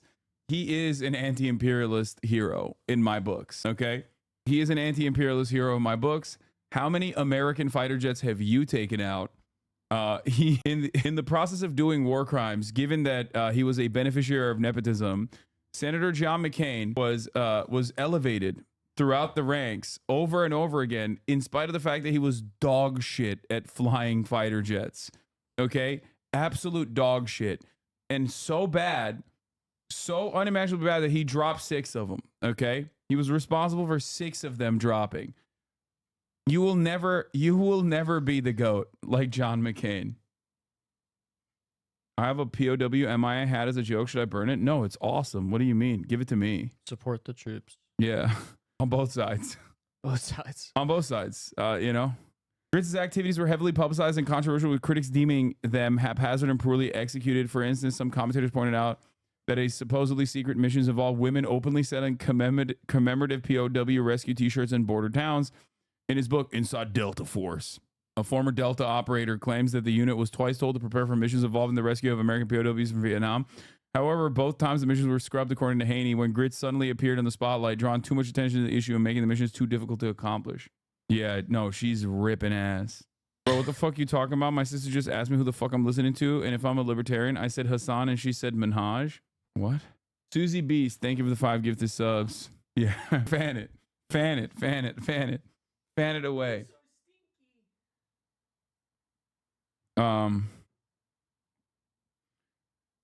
Those POW MIA groups are so fucking stupid. My grandfather was committed anti-fascist, became a POW in World War II.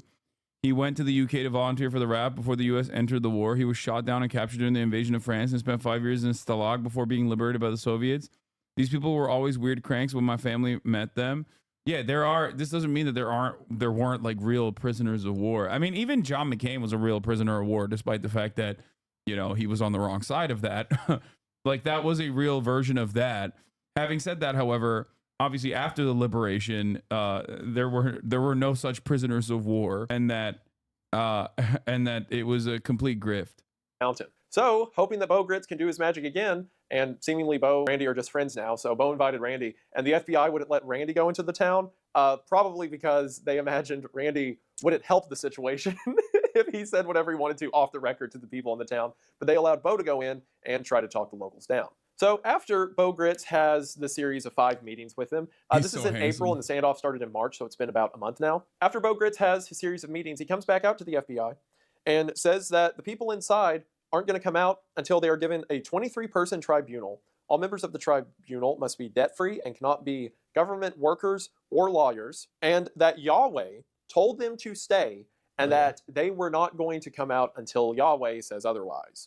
And also a bunch of, quote, legal mumbo-jumbo. Eventually, after 81 days, on June the 14th of 1996, the siege ended. And thankfully, no one was killed, but this was a huge story in the news at the time. It's crazy to see, like, federal and local law enforcement kits from, like, even the early 90s. Like, that dude just had a straight-up MP5.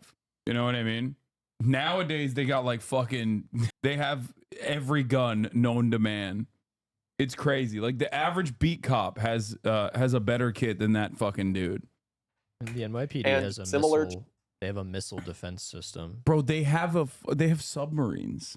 Yeah, it's sick. Why the fuck does the NYPD have submarines, dude?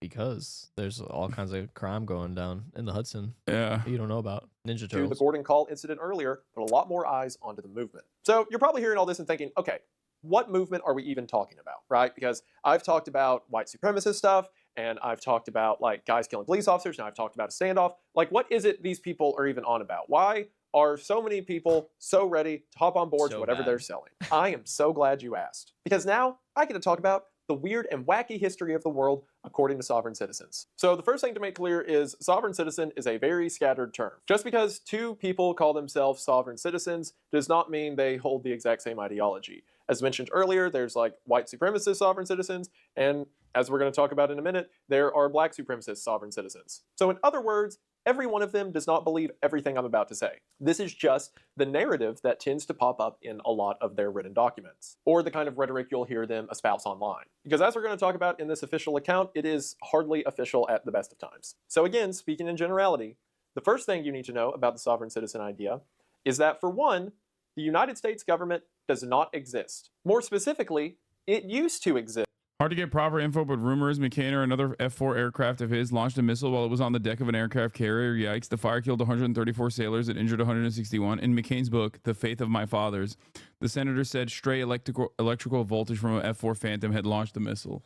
Holy shit. No, he was really bad, dude. He kept dropping airplanes. He kept misfiring shit like that. I didn't even know about that one. That's I don't so even bad. that's 134 sailors. Holy shit. Yeah, no, he was like, dude, he was the OG Uncle Ho defender. Like, you don't understand. Yeah, he was the best that the American Air Force offered, the American Navy offered. Maverick. That story was fact checked. ... I think, listen to me. I think personally, when you drop one plane, which he did during training, I believe, you probably shouldn't be allowed in a plane again. I'm just saying, like, yeah, his father and grandfather were admirals. He graduated near the bottom of his class at U.S. Naval Academy, and he was a huge fucking loser. Exactly. Like, the only reason why he got any play whatsoever in the Navy was because of his grandfather and his father. Like, that's it. He dropped 6 planes. I think one of them was commercial too, like a Cessna. Like, he was a serial plane dropper. But then it quit existing at some point. What point is that, you may ask? Well, that's a great question, because there is no hard consensus for when this actually happened, but all they know is that at some point, the government quit being the government. Most theories will say this happened sometime during the Civil War. Other alternatives is it happened during the creation of Washington, D.C., like the formation of it, and others say it was in 1933 when the United States dollar left the gold standard and became a fiat currency. At whatever point it happened, the United States quit being a country and instead became a corporation. A corporation of who, you may ask? Great Britain, or also Israel sometimes. A lot of sovereign citizen movements love to hammer home the use of language in legal settings, only they always use it incorrectly. For example, in 1878, when the District of Columbia, or Washington, D.C., was formed into a municipal corporation, they take the word corporation quite literally as to say the entire government is now a business. Because of that, they believe that the United States switched from a common law idea to a commercial law idea. In other words, the country once ran off of laws and rules that were made by consensus and for the operation of its people, but now exist for the operation of a company. It's because of this, in a lot of their legalese, you will hear terms like admiralty law or maritime law, because again, they're under the idea that the United States is effectively an international extension of Great Britain. So any of their laws might as well be the rule of the admiralty or the rule of trade over the seas, maritime. Some will take this to the extent to say that the bar, the thing which lawyers in the United States are judged up against, actually stands for British Accreditation Registry, or that— I'm British? Explain. What? Explain. What did he say? Say the truth. About is the bar actually the British Accreditation Registry? And therefore, anytime you actually defend a client in a courtroom, you're doing it at the behest of the crown. You're British. Yeah. You're technically Wait, British. Nobody watches this, right? Okay, I can talk about this. Yeah, you can say the truth now. Oh, good. Good thing nobody watches this. Yeah. Yeah, it's true, guys. I work for MI6. Okay. My dad wants me to order him a burger. Yeah, he is here. Oh, no, your dad was here. I like your dad. He's cool. I don't know how he raised such a dickhead son. Oh, wow, dude. That's fucked up. Baba, nereden alabilirim bilmiyorum. Hepsi kapalı hamburgercilerin. That the gold fringes seen on American flags in courtrooms is not just an aesthetic choice, but is actually a subtle clue to all of us. That's actually how you say burger? That it is an extension of the Navy, because naval vessels will do that, I guess, sometimes. Therefore, any interaction you have with the United States government is binding you to that massive corporation. So the only way you can be free of it is if you opt out. See, a lot of sovereign citizens will say that the United States is a super evil, massive corporate empire, which I can get behind in isolation, but that also, for some reason, you can do business loopholes to get out of it. Like, they'll just let you out if you know the correct words to say in court and the correct paperwork to file. I mean, that's what I like about it. No, they're mages, dude. They're like modern mages. If they read out the right words, you have to let them go. It's never happened. to my knowledge at least. But I like that they keep trying.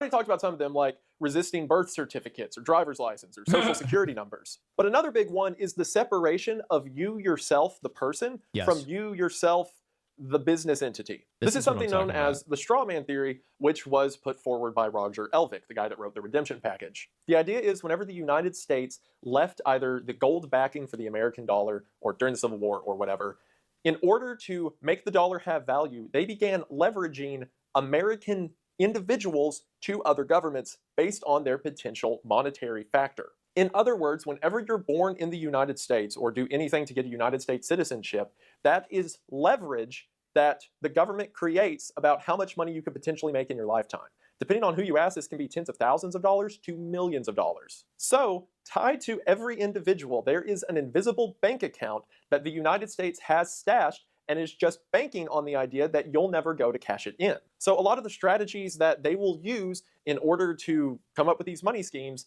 is to draw off of that secret bank account that they are tied to. This is done by separating yourself from your legal identity and then drawing from your legal identity's worth, or in other words, your straw man's worth. One of their points of evidence for this is that often on official documentation, your name will be presented in all caps. So there is the Isaiah, which is me, capital I, S-A-I-A-H, and then there is all caps I-S-A-I-A-H. And if I, lowercase Isaiah, can remove myself from uppercase Isaiah, I get all of the money that uppercase Isaiah is entitled to. This is correct. That's also leveraged to other governments. Dude, they're brilliant. They're brilliant legal they minds. Figure this out. Dude, it's awesome. It's like a kid. I feel like this is what a child, like, not to this degree of like knowledge, but there is so much mystical, magical thinking at play here where you have to have maintained a childlike wonderment over how things work, where you're just like, nah, there's just like money out there secretly waiting for me. Bank account. As long as I know the right things to say. That I can just take for some reason. And there are all kinds of proposed means to go about this. You can file a trademark for your name. You can file a financing statement against your straw man or against yourself, but again in all caps. You can file specific documents. They're also debate nerds too. That's another thing that I forgot to mention, where, you know, even the fact that they're calling it a straw man is like, they're perverts. Secretary of Treasury. When you go to pay bills, you can simply fill out your social security number, which means the government is entitled to draw the money off of the secret bank account that social security number is attached to. You can report funds as the tax withheld. You can file a 1099 OID, which in a lot of circles is believed to be the secret document you can file to get access to this bank account. In some cases, you can simply write taken for value on a check, or accepted for value, or A4V, which is a big thing in these circles. You can even simply write on documents in red ink, which red ink, according to them, is used in order to end contracts a lot of the time. So by filing official paperwork with red ink, you are subtly telling the government that you no longer want to be a part of their corporation. And again, for any of this to work, the government has to also let you off the hook if you know how to outsmart it. For some reason, in a lot of these theories, the post office always comes up as being like a huge mediator of the government's true power. So in a lot of the documentation they file, there will be stamps attached because... Okay, so that means these people are probably going crazy about the Trump, like, talking about privatizing the post office. Yeah, probably. But it's also really funny because, like, they almost always live in, like, incredibly rural areas. So the only people that actually deliver to those rural areas, given how unprofitable it is to deliver to those rural areas, is the fucking USPS, which, if it was ran like a for-profit business, would unironically turn into, just like the UPS or any number of different private corporations, they would just not deliver to those routes any longer. So they wouldn't even be able to get their fucking medication. So, you know, it doesn't make any sense.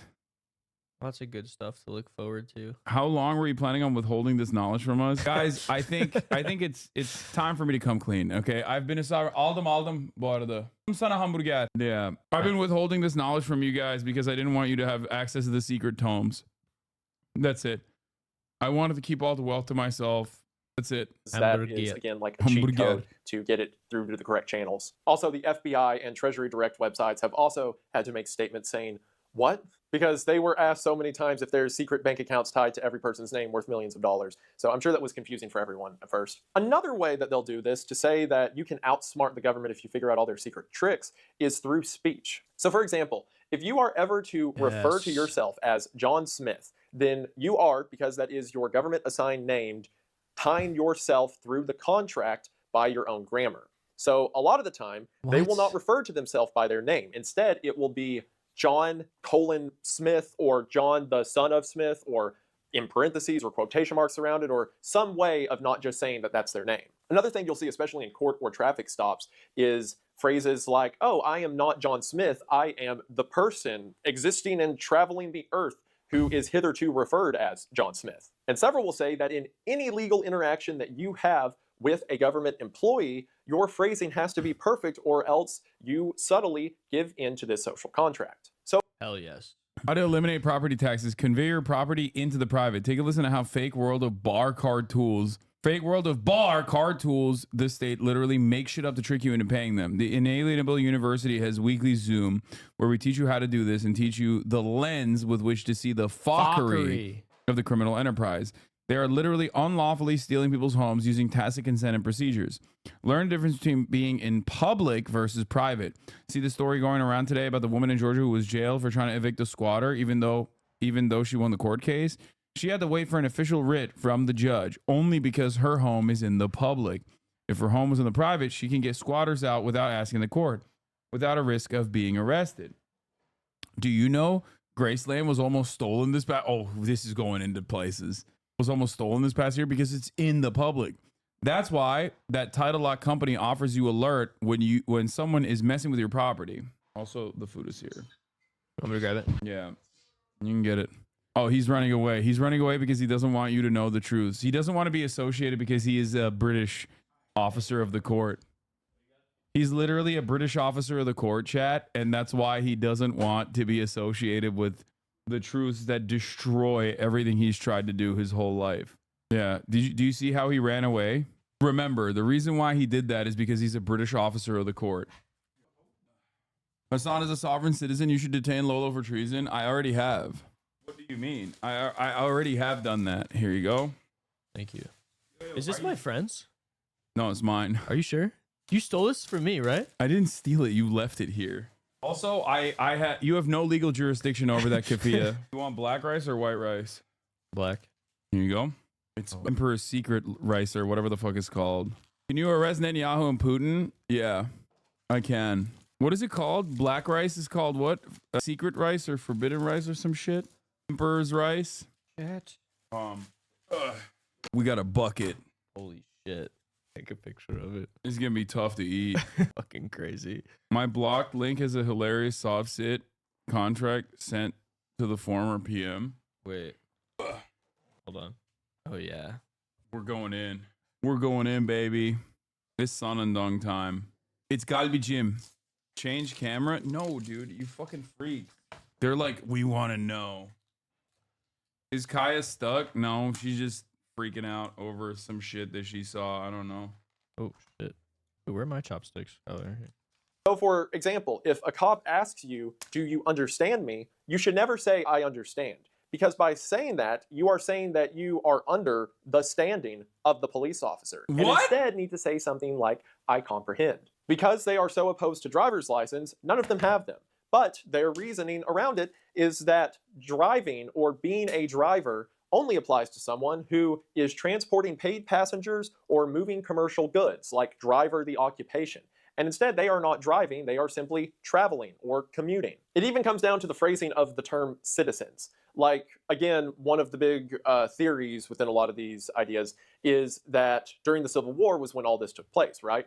So when the 14th Amendment passed, the amendment that made slaves and other people in the United States citizens of the United States, well, those are 14th Amendment citizens, citizens with a capital C, which indicates that they are a member of the American corporation. But if you are a citizen, lowercase c, that refers to you, the individual who is a free living person. But with a capital C, that refers to you as a 14th Amendment property of the state. Figures in the movement like David Miller have claimed to invent something known as quantum grammar to use in courtrooms to get the exact results you want. These include things like only nouns matter, use as few adjectives or verbs as you can because they don't exist legally for some reason, and that every sentence you say needs to be at least 13 words and begin with the word for. This is the court. And of all the 2 million words in the English language, we've got 720 words that are syntax. That's it. David Miller also claimed to have been made the king of Hawaii because he turned Hawaii into a verb, whatever that means. Another figure named Russell Gold claims to have become the Postmaster General of the United States because, again, the post office is so important.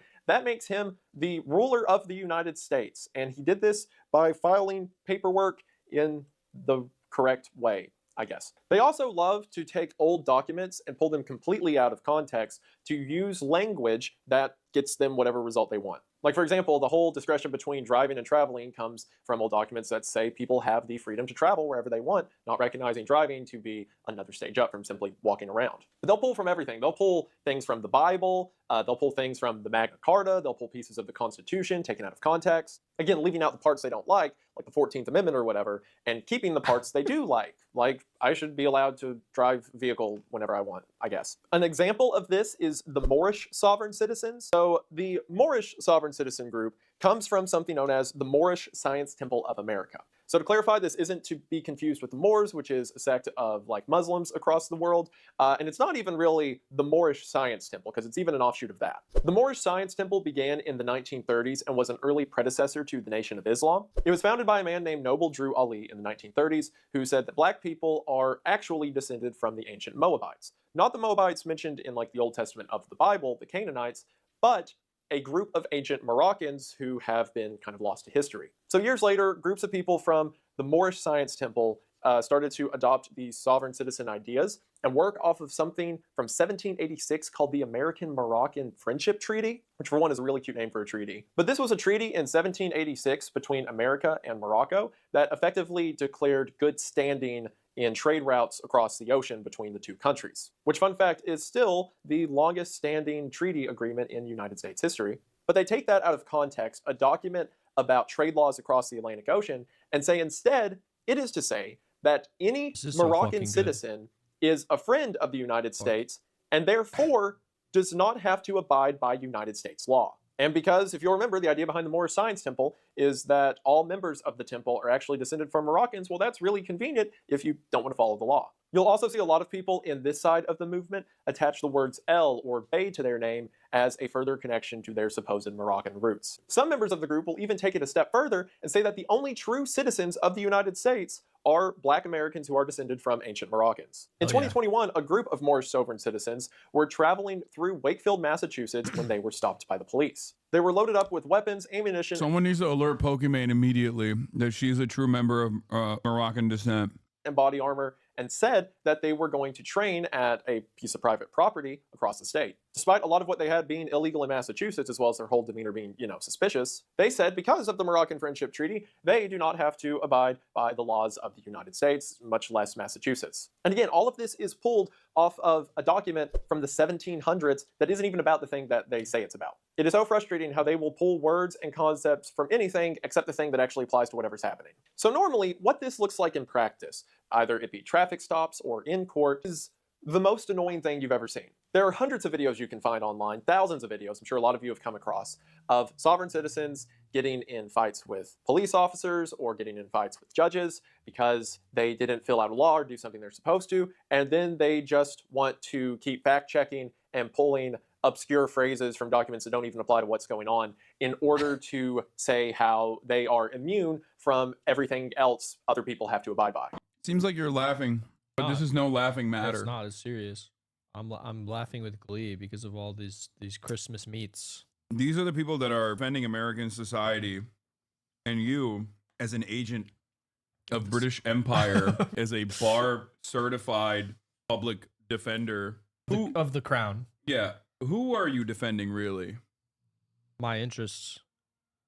The interests of the queen, who's still alive, by the way. Sprayed everywhere. What are you eating? It's cheesy, but Chinese food is called Korean. If you see Chinese-looking food, but it has cheese on it, it's most likely Korean. You might not accept it, but it doesn't mean it's not happening. You guys are to me for no reason at all. And you know what? If I'm being completely honest, if it just ended there, if it was just people who get pulled over by the police and say, actually don't need a license because I don't have to follow your laws because of this piece of paper from 1840, then I would just think it's funny. Because this kind of thing never works, and most of the time it just results in a funny altercation, right? But a lot of the times people with this ideology will use the ideas to steal money or steal property. I already talked about, like, back in the Justice Township, that whole thing kicked off because people were effectively writing fake checks. And not to mention all the people like Roger Elvick who made a living off of selling this ideology to people who most of the time were in dire straits financially and looking for any way out. But then you have figures like Barton Butts who did the same thing, trying to convince people that they could get fraudulent treasury checks in order to pay off all their bills, while conveniently only taking cash for people who, you know, bought this ideology off of him. At one point, even convincing a woman to try to pay off the house she was getting foreclosed on with one of these false checks. And then you have figures like Ronald DeLorme, who helped found or pretend to found a fake Native American group called the Little Shell Pembina Band of North America, who claims to be a tribe that is owed 53 million acres in the United States. One of their assets was investigated for $27.9 million in Ponzi schemes. When the investigation began, the investigators got hit with $1.7 trillion worth of lawsuits. That's nothing compared to figures like Winston Shrout, who mailed over $1 quadrillion in counterfeit securities. Which, say what you want about a lot of these guys, but if you tried to get $1 quadrillion from the government, you probably believe in what you're talking about at least a little bit. You know, if the jail time's anything to go off of. On the more humorous note, there are figures like Anna von Ritz who claim to be a common law judge in Alaska, which is a fancy way of saying they decided that they are now judge of their own private little court, which is the real court because, again, all of the American courts are illegitimate. And in 2015, Anna sent a letter to the judge ordering the arrest of the Secretary of Treasury, all of Congress, and President Obama. What's really funny about that is for a while, people just thought it was a judge had ordered for the arrest of Obama, which turned a lot of heads until, you know, common law. One of the funniest is a woman named Heather Ann Tucci Giraffe, who was a former state prosecutor, like not common law, an actual government state prosecutor. Oh, that's even better. Who then better. fell into the sovereign citizen movement and created a group called the One People's Public Trust, which in 2012 claimed to have foreclosed the government. And she did this by, of course, filling out the correct Universal Commercial Code paperwork. So really kind of them if they are this super evil, you know, mega corporation.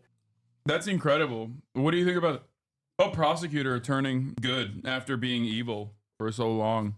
After serving the British crown for so many years, she finally took a stand. Good for her, honestly. More should take a page out of her book, in my opinion. Is this legal? Which? Everything. Everything that's been discussed so far. Yeah, I mean, obviously, they've figured it out. They cracked the code. All right, well, this is my bar certified lawyer, dog, so we're going to have to go with that. People are going to start getting tased in courthouses. Chatter, I think if you ask me about reacting to your video about protests in Serbia for the 150th time, I will probably react to it. So keep up the good work. Keep spamming it in the chat, and inevitably I'll react to it. To leave little ends for us like that. She claimed that after this went through, once they had actual worth value currency like gold, that's another thing, by the way, if not with their own private checks and stuff like that, a lot of these people will only accept value if it's in gold or silver. She claimed that after the government was foreclosed, all of her followers would be given $10 billion in gold. And then when the money didn't show up, she said, and I'm not kidding, that aliens had it. Her and her business partner, Randall Bean, were wanted by the government for about $2 million in financial fraud. And they arrest Bean, and then they go to arrest her, only to find out that she was at the White House trying to demand a conversation with, at the time, President Donald Trump. A lot of the time, again, the majority of the time, these sovereign citizen stories are just funny. They're just kind of a goofy scenario of someone getting out of their depth with trying to understand the legal system or courts or something like that, right? But then you have situations like this where people are legitimately being hurt financially, or they're having liens put against their house, like I mentioned earlier. You have forms of paper terrorism that do damage people's lives. But in other scenarios, sadly, like a rat you have people who are Yeah. members of these groups doing things much worse. In 1995, the Oklahoma City bombing, really good. the largest terrorist I'm attack in the hungry. United States until 9/11, was committed by Timothy McVeigh and Terry Nichols. Terry Nichols was a self-proclaimed sovereign citizen. This was also a year before the Montana standoff that I mentioned earlier, so you had this whole realm of hate against the government that was happening at once, and people who were doing very evil things in the name of that. That isn't to say that these ideologies create monsters, but this kind of rhetoric, the idea that everyone in power is part of some super evil conspiracy that is trying to take you for all you're worth, rather than just, you know, the way the world works sometimes, it causes a lot of people to do a lot of bad things. Or at least people who are already willing to do bad things are attracted by the aesthetics of it. Or in cases like Jared Fogle, yes, the subway guy who was convicted for all of those things he was convicted for, tried to use sovereign citizen arguments while in prison to get off of his prison time. Of course, it didn't work, but the arguments aren't so funny when they're being used for explicitly evil excuses. In 2003, in Aidville, South Carolina, 2 police officers were killed by a family of 3 who were self-proclaimed individuals, sovereign citizens, whatever, who decided to kill some police officers who were near their property. In the 2010 West Memphis shootings, which was caught on a police dash cam, 2 police officers pulled over a father and son who had weed as well as weapons in their vehicle, and when they stepped out of the car, they killed the 2 police officers who pulled them over. It later being found out that the 2 of them were identified sovereign citizens. A sovereign citizen in 2016 committed the Baton Rouge police shootings, in which 4 police officers were killed. At least 4 were killed on scene. 1 died 6 years later in 2022 from injuries he sustained during the shooting. And perhaps one of the most recent tragedies to come from this, in 2021, the Waukesha Christmas parade attacks. I'm sure a lot of you guys remember the videos of the SUV driving through a crowded parade and hitting as many people as it could. Darrell Brooks was a sovereign citizen. So much so that, like many sovereign citizens, he elected to represent himself in court, and then while in court tried to make a bunch of sovereign citizen arguments. A lot of it resulted in him getting thrown out of the courtroom. Thankfully, I guess, it also resulted in him doing a bad job. But it went from being something comedic to something frustrating, seeing someone who was so evil talk about all of these different reasons and loopholes that he should be let off for the crime, knowing while he was sitting in that courtroom in the first place, it changes perspective. At the end of the day, I think there are 3 kinds of people in the whole sovereign citizen zeitgeist, right? There's people who have a chip on their shoulder, like Darrell Brooks, people who want to hurt people and see it as an avenue to do it. And then you've got snake oil salesmen and people who could really use some snake oil. You have people who know what they're doing, who are selling an ideology to people who are willing to buy, and then you have the people who are willing to buy because they're desperate. The majority of people who try to do these things are people who have a court case coming up that they don't know how they're going to afford a lawyer, so maybe this is a way to get out of it. Or people who are down on their luck in poverty and don't know how they're going to be able to afford their house, and then someone tells them that there's secret money that they can get from the government, and they have no choice but to hope it's real. And the vast majority of them, like I said, they mostly make for funny courtroom videos, right? That's how I found out about them in the first place. But on pretty much every other side of it, it's either something evil or something tragic. If there is a 4th kind of sovereign citizen, if there's the 1 in a million out there who thinks this is real, who does not have any, preconceived mental illness that makes them think this way, if they earnestly think that the government is a super evil corporation that they can just file the right paperwork to get out of, it's so frustrating because in a sense, they're so close, right? Like, yes, the government does make laws that benefit them and do things for profit. That's great. What are you going to do with that information? And then they're like, I'm going to file a 1099 that gets me $20 million. And it's like, okay. Most of the time with these cases, the people become the very thing that they accuse the powers at be of being capable of, right? They say that the government is full of these evil leaders who are running their secret courts and then stealing money from us. And their response to that is to create these miniature courts where they like to hang people on their own and then use fake checks to steal money. It's like so many of them aren't mad that the government has some superpower, it's that they just want to have that superpower. But for the 5 sovereign citizens out there who are good-willed and just want to find a way to win in the world, I promise you there are better ways to go about it besides whatever all of this was. And honestly, I don't know what all of this was. I have been on a bender reading about this whole thing. This video started as, oh, these courtroom videos are kind of funny. I wonder what that's about. And then it got to Moorish science temples and standoffs with the FBI, which it always comes back to that somehow for me. And yeah, I don't know what this was. I don't know how this became what it is, but I wasn't going to do all of that and not tell you all about it. So you're welcome for whatever suffering I just put you through, and good, I hope it hurt. But jokes aside, I hope you enjoyed this silly little video, and above all else,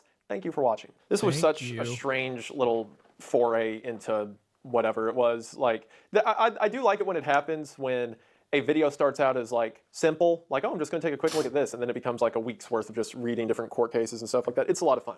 I enjoy it. It's one of my favorite parts about this job. I've had friends tell me oh, you should get someone to help you with research or help put together scripts for videos or bullet points or whatever for videos. And honestly, to me, that takes the fun out of it. If I could get someone to sit here and record, that would be more enjoyable. And then they wouldn't have an annoying mustache, right? So you guys would probably like it too. But to me, the video is the research part, the learning about it. That's what's a lot of fun. And hopefully you guys enjoyed learning about it in whatever way I could convey it. So yeah, I got to get editing on this. Like I said, I believe at the time this video goes up, it will be tomorrow.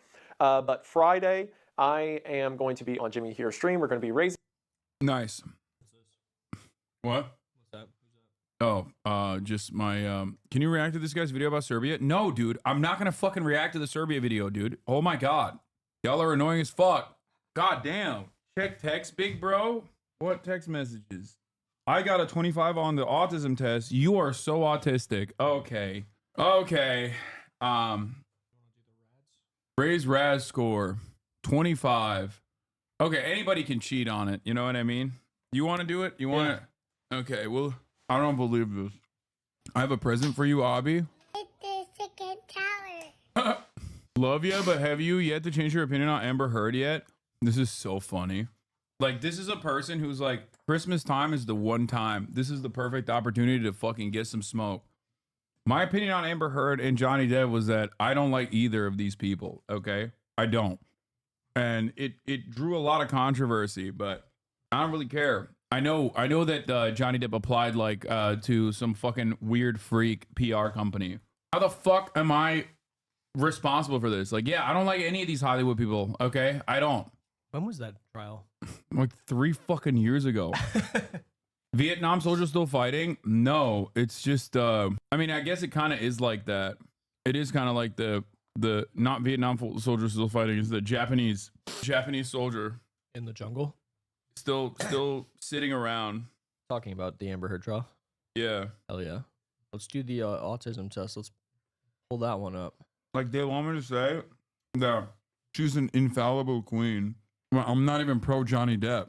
Like, go take it up with someone who is pro Johnny Depp. You know what I mean? Why the fuck are you yelling at me over it? I know. Disgusting. People are bringing it up again because of the whole Blake Lively, Justin Baldoni thing. Yeah, I know. I know what that's about. And Justin Baldoni has literally worked with some of my fucking enemies as well. Ironically enough. That's right. Turns out he worked with Aiden Ross as well to do PR. Lips are your mouse suit post and thought you were calling her Adolf Hitler. I know. That is the major reason why people are so...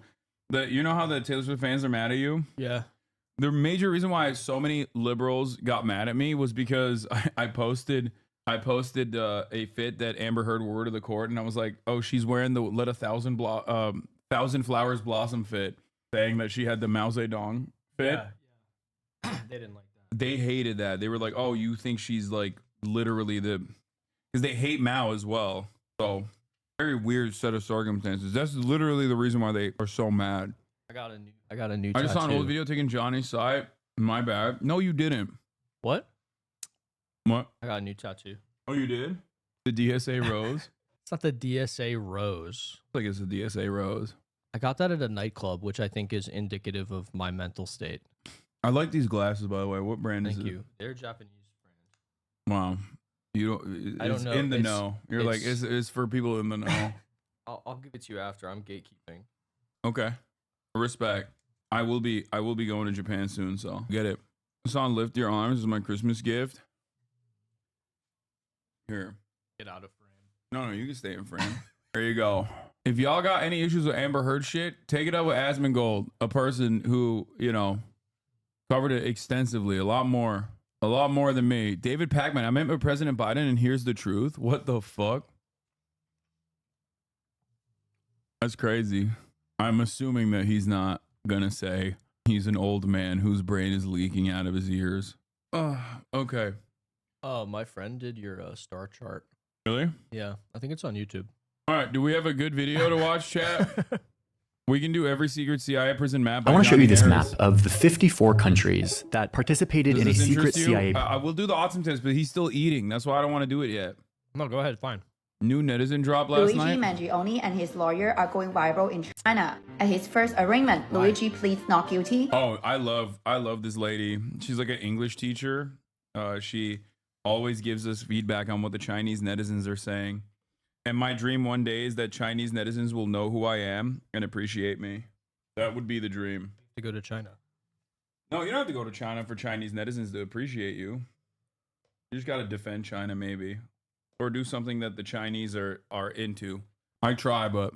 To his first-degree murder charges, netizens were amazed by Karen's performance in court. Someone said from now on the name Karen will become a compliment for strong and smart women. Another said this is a real-life episode of The Good Wife. Someone joked, watching her defense gave me the feeling of an old hen protecting her young. Netizens praised Luigi's on-trend outfit. He's wearing Angora red, the season's hottest color. The same style from Nordstrom is already sold out. Even cheaper alternatives from Uniqlo only have one size left. Someone joked, if this is Halloween, you'll see a whole city of Luigi lookalikes, just like the Squid Game tracksuit a few years ago. Netizens noticed the cops escorting Luigi to court have dressed up. Someone joked, it seems like everyone is treating this like walking down the runway at Fashion Week.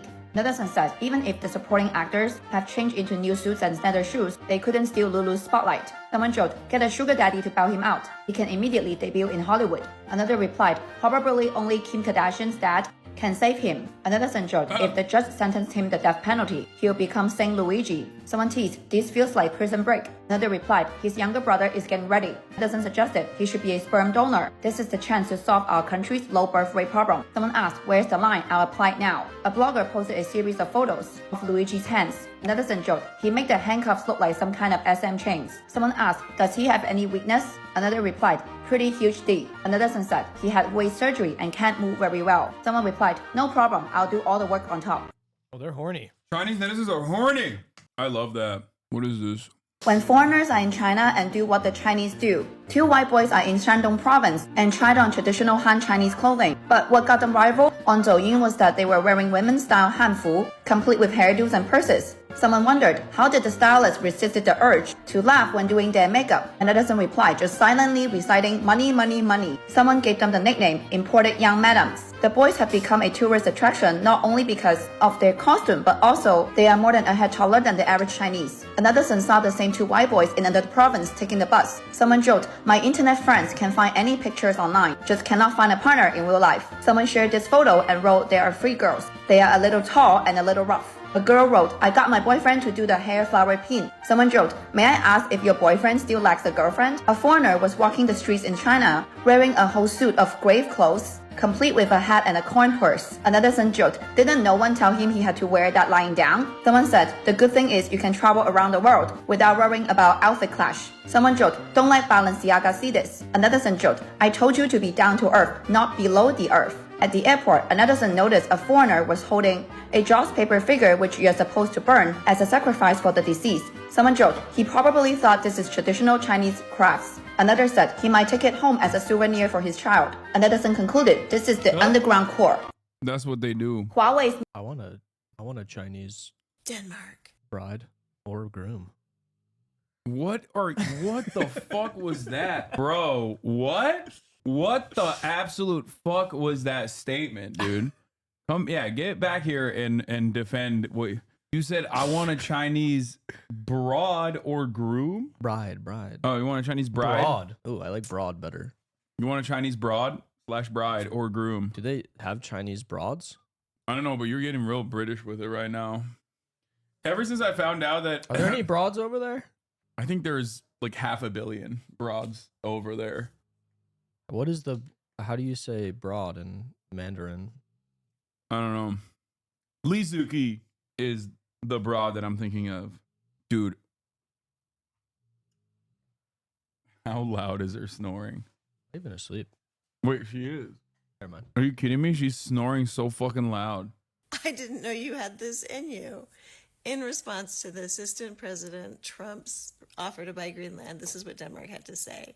As we have stated, Greenland is not for sale. We have noted, however, that during the Trump regime, pretty much everything in the United States, including its government, is most definitely for sale. How could they say that? I'm banning the person that sent me this video. This is like the worst possible format to look at like a funny news story from. Okay? I'm sorry. No disrespect to this lady. I'm sure she's wonderful. But like, you have to be 48 years old to be like, you have to watch this hilarious video. Okay? I hope that we do purchase Greenland as a punishment for their arrogance. This is so like, ooh, very demure. Like she's using a meme from like 8 months ago, like a year ago. It's fire. What? You never watched it the other day? Yeah, because I don't want to watch the spanking therapy video that Charlie did. All right, let's do the autism test. Okay, it's time. It's time to let the public decide. Is Alex autistic or not? And in order for In order for Lola to figure out if he's autistic or not, he is going to take the Embrace Autism test. It takes 10 to 30 minutes. Fantastic. There are 80 questions, and it was published in 2011. And while you start taking the test, I'm going to clean up a little bit here because there's too much stuff everywhere. Okay. You're going to make me take it? Wait, I've already taken it. I've taken it. That's why so many other people are taking it now. I started this meta of like every streamer basically taking the autism test. Is that Eddie Burback but ginger? Yes. That's nice. That's a compliment. I love Eddie. Okay. There are much worse things to be compared to than Eddie Bareback. Yeah, they said I was Sam Altman. Yeah. Please read each statement below and choose the answer that best fits your experiences during social interactions. Tap that. Put the cap back on. No, I'm not gonna put that in there. I'm gonna put this in here. Take all this shit out. Should I start answering these? Yeah. Just don't lie. I'm not gonna lie. I mean, I need to think about it. All right, Chad. Here we go. I'm a sympathetic person. True now and when I was young. True only now. True only when I was younger than 16. Never true. I think that this is true now. True when I was. True now and when I was young. I'm a sympathetic person. I often use words and phrases from movies and television in conversations. Not so much. Definitely not when I was young. Maybe now a little. I am often surprised when others tell me I have been rude. True now and when I was young. Sometimes I talk too loudly or too softly and I am not aware of it. Oh, fuck, dude. We're in a lot of trouble here. I often don't know how to interact in social situations. Fuck. I can put myself in other people's shoes. Yeah, for sure. Cap. What do you mean? That's true. Maybe more now than when I was young. Chat, is he being honest? I don't know. Only is so intense. True only now? I think now when I was young, yeah. I have a hard time figuring out what some phrases mean, like you are the apple of my eye. That was when I was a kid. Maybe. When I was younger. Oh, fuck, dude. I only like to talk to people who share my special interests. I focus on details rather than the overall idea. These are hard. I focus on details rather than the overall idea. I always notice how food feels in my mouth. This is more important to me than how it tastes. Is that true? No, that's not true. That's not true. I miss my best friends or family when we were apart for a long time. Yeah. Oh, dude. You waited way too long. That's cap. That's cap. You're such a liar. Also, you never miss me. Fuck you, dude. I asked you to pull up all the time and you never miss me. You're lying under oath right now. This is perjury. Sometimes you didn't even follow up before. Sometimes I offend others by saying what I'm thinking. Oh God, that's very true. I only like to think and talk about a few things that interest me. Also true. That's not true. It's not never true. This test is flawed. This test is deeply flawed. I'd rather go out to eat in a restaurant by myself than with someone I know. You're mad because you're getting diagnosed. No. I don't like this never.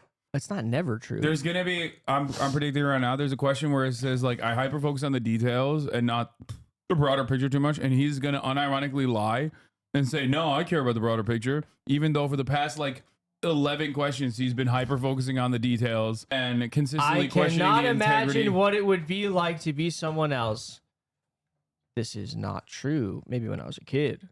I have been told that I am clumsy or uncoordinated. Others consider me odd or different. That's not true. Oh, he literally did that already? Oh, go back to the detailed one. What'd you say to that? You only know.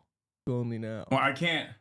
I don't know what you were like. You weren't there when I was a child, so yeah, I was actually really big about the big idea when I was young. Yeah, you were a big picture child. I was a big picture child. That's why he's Sam Altman. I was a big picture child, guys. That's why he's Sam Altman, chat. Others consider me odd or different. No. What? Why are you lying? I understand when friends need to be comforted.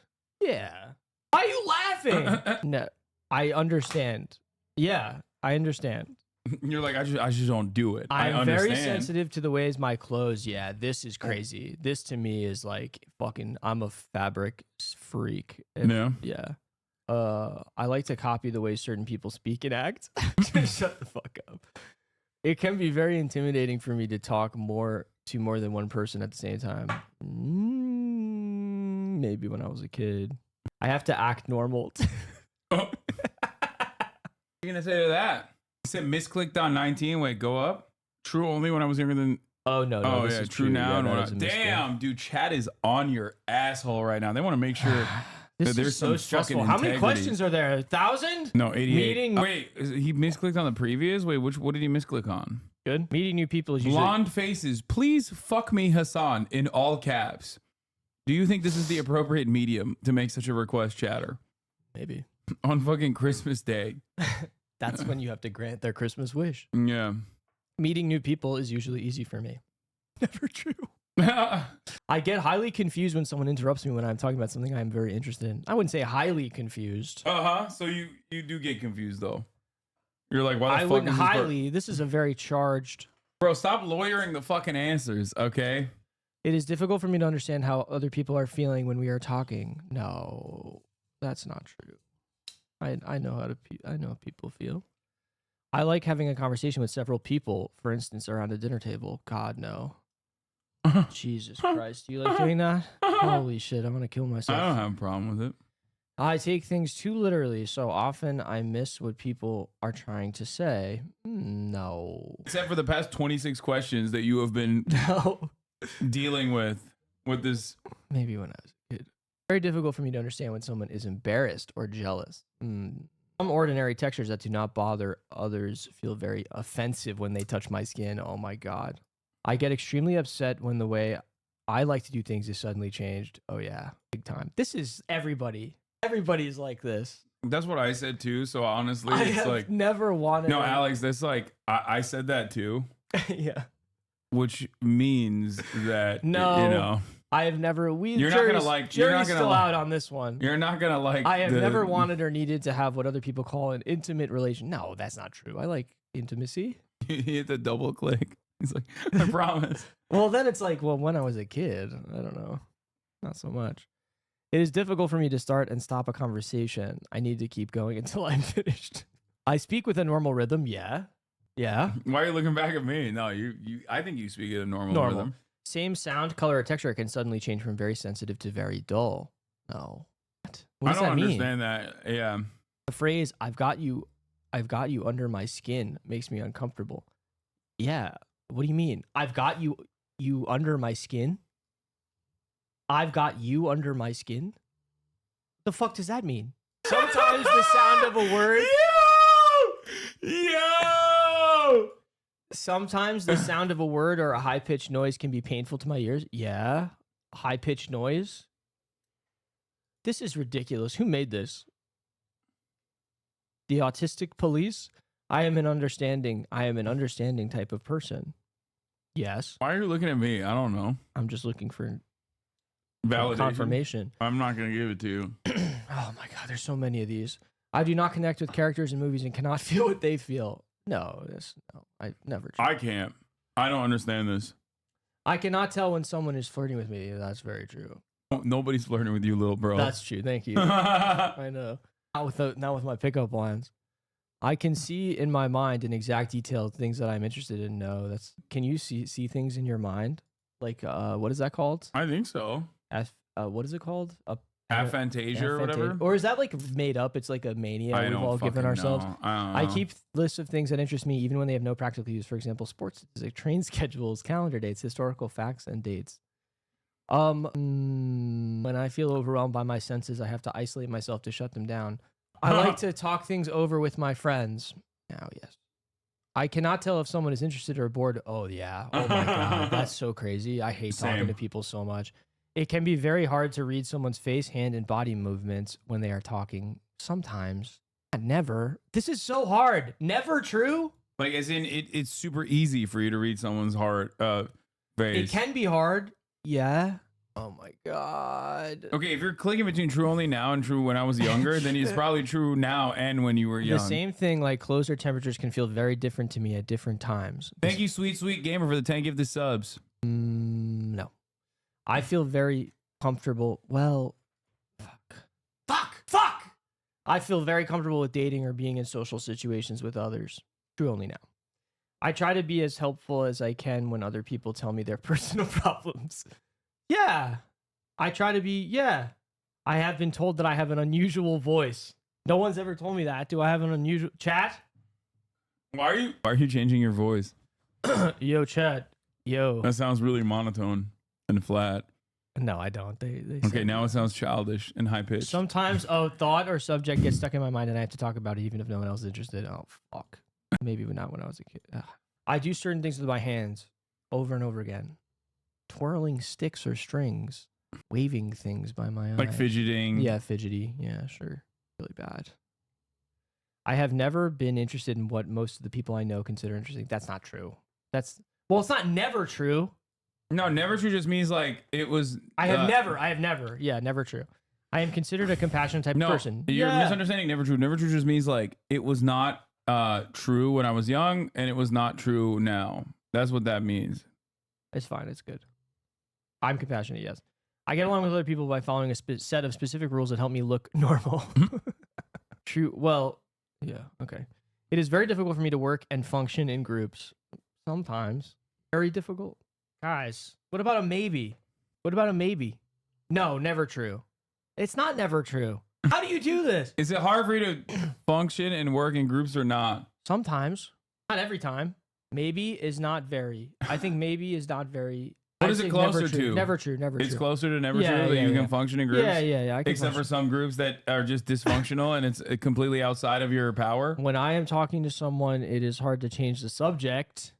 If the other person does so, I can get very upset and confused. No, fine. Sometimes I have to cover my ears to block out painful noises. No. I can chat and make small talk with people who only now. They should have a question or a point deduction for how much you complain about the wording. Sometimes things that should feel not painful, deduction, increase. Sometimes things that should feel painful are not. For instance, when I hurt myself or burn my hand on the stove. Holy Julie, thank you for the 10 gifted. When talking to someone, I have a hard time telling when it is my turn to talk or listen. Sometimes. Never true. Never true, chat. Never true. I am considered a loner by those who know me best. I don't know. A little bit. Am I a loner? I'm not a loner. You're coping. I usually speak in a normal tone. Always true. 100% normal. I like things to be exactly the same day after day and even small changes. By this point, when there's like 20 questions remaining, you start realizing that, fuck, you're going to have a really high score and you just start coping and changing the results to the best of your ability, to massage the numbers. Exactly the same day after day. No, never true. How to make friends. Oh, fuck. How to make friends and socialize is a mystery to me. No, it's not a mystery. Are you telling that to us or yourself? It's not a mystery, guys. I know how to do it. It calms me to spin around or rock in a chair. I mean, rocking in a chair is very calming. That's what I said. Like, that's what I said when you just like kind of rock a little bit. Like, have you ever sat on a rocking chair? It's awesome. It's soothing. I don't know what, like, that doesn't make you autistic. It's just a soothing thing. It doesn't mean that you're doing it all the time. But when you do it, it's a soothing thing. Why would they exist? Why would rocking chairs exist if it wasn't for this behavior soothing everyone? Okay, it's a universal soothing experience. It does not have anything to do with autism. I think. I like to be myself, by myself as much as I can. Oh, that's pretty true. I do like being alone. No, it's never true. What are you doing? You took the exact never opposite. True. I keep my thoughts stacked in my memory like they are on filing cards, and I pick out the ones I need by looking through my mind palace. It's not exactly like that, but sort of like that. Same sound sometimes seems very loud or very soft, even though I know it has not been changed. No. I enjoy spending time eating and talking with my family and friends. What are you gonna say to that? I love spending time with friends. Now. You were like a depressed loner teenager, weren't you? I can't tolerate things I dislike. That's true. I don't like to be hugged or held. Oof. Oh, same. I called being hugged a restraint. It's the thing is also after, after. What, like after being hugged? No. Like when you know. Oh, cuddling after sex? Yeah. And wait, what the fuck? Dude, what is this? What are you, a nun? After? Just say after sex. Yeah, after piping. After laying fucking pipe. Laying down the law. I want to be far away from everybody when that happens. I feel that. Oh my God, I feel therapy. I need to go back to therapy. When I go somewhere, I have to follow a familiar route, or that I can get very confused and upset. I wouldn't say it's upset. Fuck. It is difficult to figure out what other people expect of me. Oh my God. This is the worst test ever, dude. Why? I like to have close friends. Yeah, I do. I like to have close friends. People tell me that I give too much detail. I am often told that I ask embarrassing questions. Not often. I tend to point out other people's mistakes. This is going to be so bad. All right. Drum roll. So bad, dude. What do you think? This is going to be so bad. What do you think you're at? Oh my God. What's the highest number? It's going to be the highest, I think, is like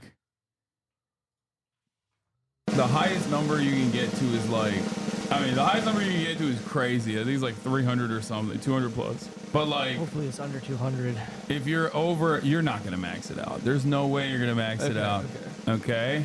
Score. Oh my God. That's not so bad. It's higher than me. It is? What'd you get?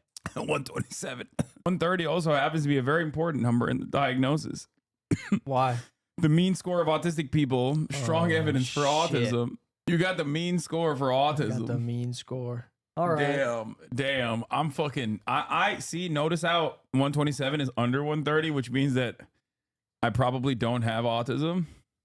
Even though here it says 90 means stronger indications of autism, although non-autistics may score as high. So this is an anti-Semitic test. Nope. It's probably designed by Nazis. Dr. What was it? Asperger's? Wasn't that guy a Nazi? I don't know. Yeah, this test is a Hamas test.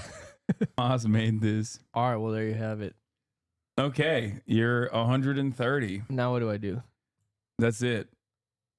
I don't know what any of this shit means. I think that test is a little biased. Recommended next test. If you can get an autism spectrum quotient, a CAT-Q, measures camouflaging, an ASPE quiz. Doesn't that sound like a slur? All right, what's wrong with you? I swallowed my own spit. Got norovirus? Identifies neurodivergence and potential co-occurring conditions. Beautiful. That is a slur? Wait, ASPE is a slur? Wait, really? What the fuck is this on like the Embrace Autism website then? It kind of is a slur sometimes. It's not a good test if the fucking range is like 44 to 250. Asperger literally defined the boundaries as whether or not they were useful in the camps. Yeah, it was a Nazi. Saikuno has the record, I think, of the streamers. Yeah, he got 141. So cool. ADHD and autism have a lot of things in common, by the way. People should keep in mind. I agree, and I do have ADHD. Do it, yeah, for sure. Also, I don't agree with all of them. Like, never is, never. I mean, we can do camouflaging. I don't want to do all the autism tests. I haven't done any of these. This is the autism spectrum quotient. I haven't done this before. I could do this. Yeah, you do this one. I'm gonna shower. Autism spectrum quotient. Okay, you literally suck the energy out of him. What? No, dude. What? There's nothing wrong with being autistic, dude. What the fuck? Yeah, even though Alex is was hit with the Omega autism gun, it seems. Yeah, even though he's like autistic as fuck, dude. There's nothing wrong with it. Not me though.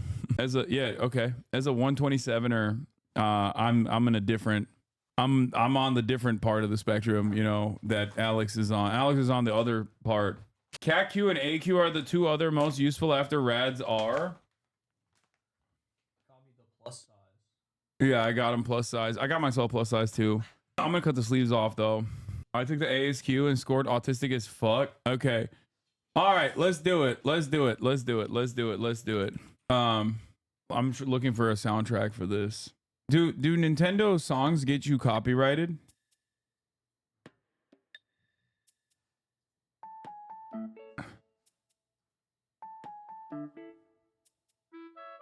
Everyone's saying yes. Everyone's saying no.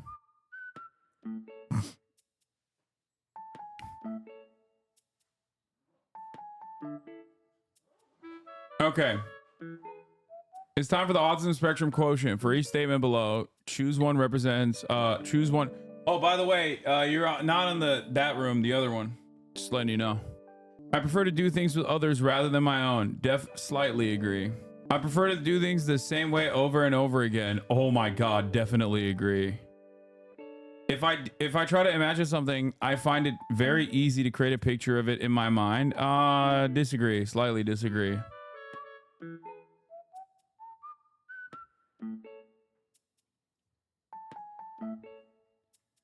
I frequently get so strongly absorbed into one thing that I lose sight of. Oh my God, definitely agree. I often notice small sounds when others do not. Slightly agree.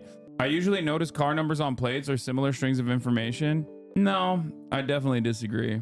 Other people frequently tell me what I've said is impolite, even though I think it's polite. Definitely agreed, because they're wrong and not me. I'm not the wrong party here. The people that are telling me I've said something rude are the wrong party here. I am the wrong good party. But it is true. People do say that all the time to me because they're wrong. And it's okay that they can be wrong, but it's important to note that they're wrong and I'm right. Okay. When I'm reading a story, I can easily imagine what the characters might look like. Slightly agree. I'm fascinated by dates. Like what? The fucking fruit? What is... Like this could mean a date fruit. This could mean going on a date. Or this could mean like, you know, 9/11. I'm fascinated by dates. Definitely agree. No. 8/21, 9/11. No, that's because I'm a streamer. I'm not fascinated. Okay, I'll say slightly agree. In a social group, I can easily keep track of several different people's conversations. Oh, fuck no. I find social situations easy. Slightly agree. I think social situations are easy. It's just that I am careless within social situations. So people seemingly tell me that I'm wrong. And I think that's important to understand for a lot of people. I don't have a problem with social situations. It's just that other people have a problem with the way I behave in social situations sometimes. Not all the time. But once again, don't really have a problem with social situations. Like, I don't give a shit. I tend to notice details that others do not. Maybe. That's the best way I've heard it described, except I'm way more cognizant after. I agree. I slightly agree. I would rather go to a library than a party. Ew, definitely disagree. I find making up stories easy. Slightly disagree. Actually, I definitely disagree. I can't make up stories at all. I take it back. I am fucking, I cannot do that. I can't lie for shit. I am the worst fucking liar. I literally cannot lie. It is annoying and I wish I was better at it. I find myself drawn more strongly to people than to things. What? Find myself drawn more strongly to people than to things? I guess, yeah. It means literal stories of fictional characters, like imagining fake shit. This is stupid. Slightly agree. I tend to have a very strong interest, which I get upset about if I can't pursue. Definitely agree. I enjoy social chit chat. Definitely disagree. When I talk, it isn't all... Slightly disagree, sorry. You know what? Fuck it. I'll say definitely. When I talk, it isn't always easy for others to get a word in edgewise. When I talk, it isn't easy for others to get a word in edgewise. Okay, then. I'm fascinated by numbers. Slightly disagree. When I'm reading a story, I find it difficult to work out the character's intentions. Oh, dude, yes. I don't particularly enjoy reading fiction. I used to when I was younger. I don't anymore. I don't really read that much. I find it hard to make new friends. I disagree. I notice patterns in things all the time. I slightly agree. I would rather go to the theater than a museum. Ugh, I'd rather not go to either. I don't know. I guess theater is better because it's like I don't have to work my brain. I'm just sitting there and reacting. Whereas like with a museum, I feel like I have to walk around and then there's like, I mean, they're both kind of boring. Opera with Anne or Vietnam War Museum in Saigon. Okay, that's inappropriate. Because then it's like something that is definitely within my interest. It has to be more like, do I want to watch a fucking theater play about the Vietnam War or do I want to go to the museum? I'd go to the museum. Okay, never mind. I would go to the museum. Never mind. It does not upset me if my daily routine is disturbed. Oof, definitely disagree. I've been, for the past week, I've been like fucked up. I frequently find that I don't know how to keep a conversation going. Yeah, definitely agree. I find it easy to read between the lines when someone is talking to me. Slightly disagree. I usually concentrate more on the whole picture rather than the small details. Slightly disagree. I'm not very good at remembering phone numbers. Oh my God. There's not a single phone number except for my own that I can remember off the top of my dome. Who can though? I feel like this test is outdated. I feel like this test is literally outdated because I remember multiple phone numbers. Wait, really? You remember multiple? What the fuck? What's wrong with you guys? Maybe you guys are like the autistic savants and I'm not. I can't remember shit. Plus, there's no point. Okay, let's continue. I don't usually notice small changes in a situation or a person's appearance. Oh my God. Oh my God. Abso-fucking-lutely. Oh my fucking God, dude. The most annoying thing is when someone like gets a haircut or something and I just have no fucking clue and they're just sitting there like, notice anything different? And I'm like, is this a test? Is this a fucking autism test? Because honestly, I'm probably not going to ace this test, as even though I will ace the autism one. I can't. Oh my God, I hate it. I hate it so much. But having said that, small changes in a situation I do notice. So it's weird. This is a weird question. You know what I mean? Small changes in like normal situations, like normal scenarios, I do notice where I'm like, and I get annoyed by. But I definitely can't notice small changes in a person's appearance at all. So that's why I said definitely agree. I know how to tell if someone is listening to me is getting bored. Nope. I find it easy to do more than one thing at once. Nope. When I talk on the phone, I'm not sure when it's my turn to speak. Yup. I enjoy doing things spontaneously. Definitely disagree. I am often the last to understand the, okay, dude, why am I feel like I'm being called out by this fucking stupid ass test. I'm often the last to understand the point of a joke. I find it easy to work out what someone is thinking or feeling just by looking at their face. Nope. If there's an interruption, I can switch back to what I was doing very quickly. Nope. Slightly. I'm good at social chit chat. Slightly disagree. People often tell me that I keep going on and on and on about the same thing. I mean, people tell me that, but they're wrong, because the thing that I'm going on and on and on about is like a good thing. You know what I mean? It's like important for someone to hear me out. You know what I mean? So people do often tell me that, but they're wrong for telling me that. They should actually be excited. Yeah, but we tell you, I know, chat is wrong. Always. It's fine. When I was young, I used to enjoy playing games involving pretending with other children. Not really. I like to collect information about categories of things. Okay, slightly agree. I find it difficult to imagine what it would be like to be someone else. Definitely agree. Bro, never played pretend. No, I never played pretend with other kids. I did, however, play pretend by myself. I would pretend that I'm Kobe Bryant when playing basketball. I find it difficult to imagine what it would be like to be someone else. I mean, it is difficult. Like, I'll say slightly agree. I do find it difficult to imagine what it would be like to be someone else. I like to plan my activities, any activities I participate in carefully. Ugh. I also have like, I get very frustrated when I have to plan activities that I participate in, because there's so many moving parts and I have to think about all of it. And there's so many unknowns and it frustrates me. It frustrates me to no end. And it's not necessarily that it gives me anxiety, but I do hate it. I do hate like having to think about that. But I think it's normal. I'm gonna say slightly agree. I enjoy social occasions. Slightly agree. I find it difficult to work out people's intentions. Do I? I don't know. Okay, I said definitely disagree to the plan activities I plan in. I don't know. I feel like I'm very good at spotting grifters, or when a chatter is baiting, but I don't know if that means that I'm being 100% serious on you need to start wearing sunscreen on your face more. Where is this coming from?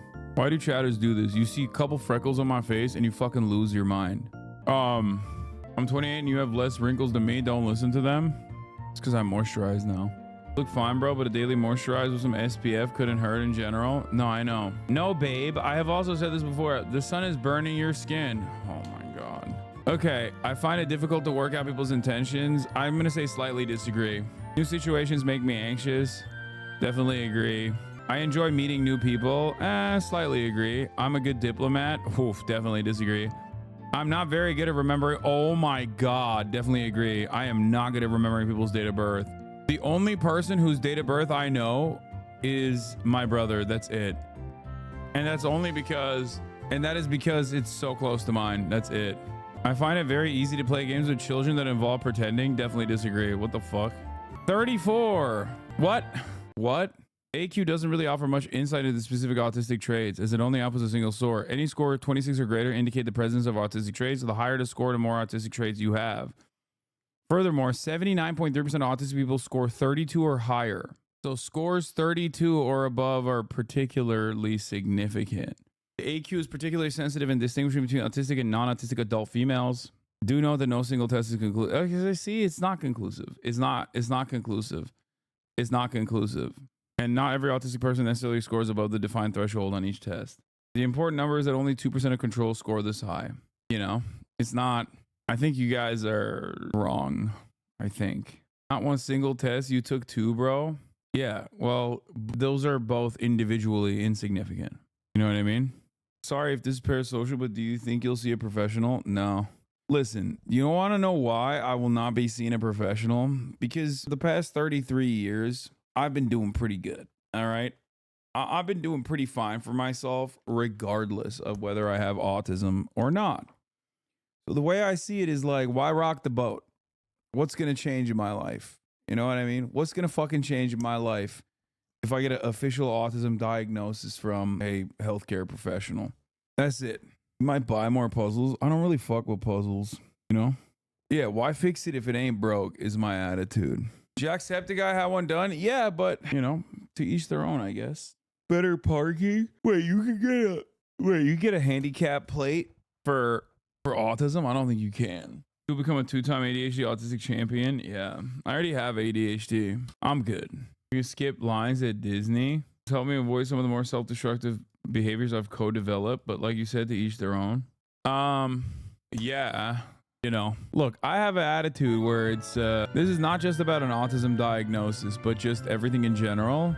I have this attitude where I feel oftentimes more comfortable not knowing certain things or not acting out on certain things, right?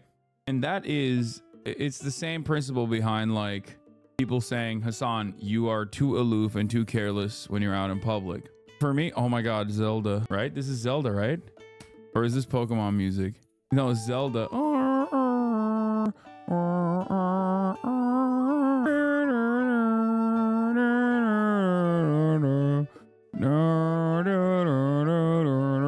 I love this song. Yo, this is my jam, dude. This is my fucking jam. It's so cozy. It's so goddamn cozy. Breath of the Wild. Oh my God, it's so good. What a fucking jam, dude. God damn. Can you help me by magically making my Chinese food not take up 90 minutes to be ready for pickup? Thanks, bruh. What is this? The 15-year-old gay Chick-fil-A employee in the cow costume just said happy holidays and they're taking him out back to shoot in the head. Yeah, they kill you for that. Autism has become fashionable and you don't really need a diagnosis unless it's causing issues in your life that you need treatment for, in my opinion. I think people wearing the identity can potentially do harm to those who need treatment. I don't know, maybe a hot take. I don't know. I think it's helpful to understand why you might have certain issues in social dynamics. How are you playing the music, like legally? I'm playing it illegally. What's around your neck? I don't know. My mom got me this like Nordic rune thing for Christmas. Lolo has already been professionally assessed. Wait, what? I'm getting assessed for autism in 2 weeks? All the way back in October. Did he ever get assessed? When he comes back down from taking a shower. What is this? It's finally autism. Ask your lawyer why he spoiled his results. Passed the bar and the autism test. Damn, you guys are calling him out. I didn't know he already took the autism test and aced it. This motherfucker took this quiz already, you know what I mean? He knew what the results were and he tried to manipulate it. You see that shit? You see that shit? I still think Ray cheated on her test. After 4+ years of waitlist, first clinic closed down. I had to restart way to a different clinic. I'm finally having an autism assessment next month. Congratulations. What'd you get for Christmas? I fucking went nutty mode on Christmas. This was me. Like, straight up. This was me on Christmas. Like, actually. Jingle bells, bitch. Damn, this guy's good.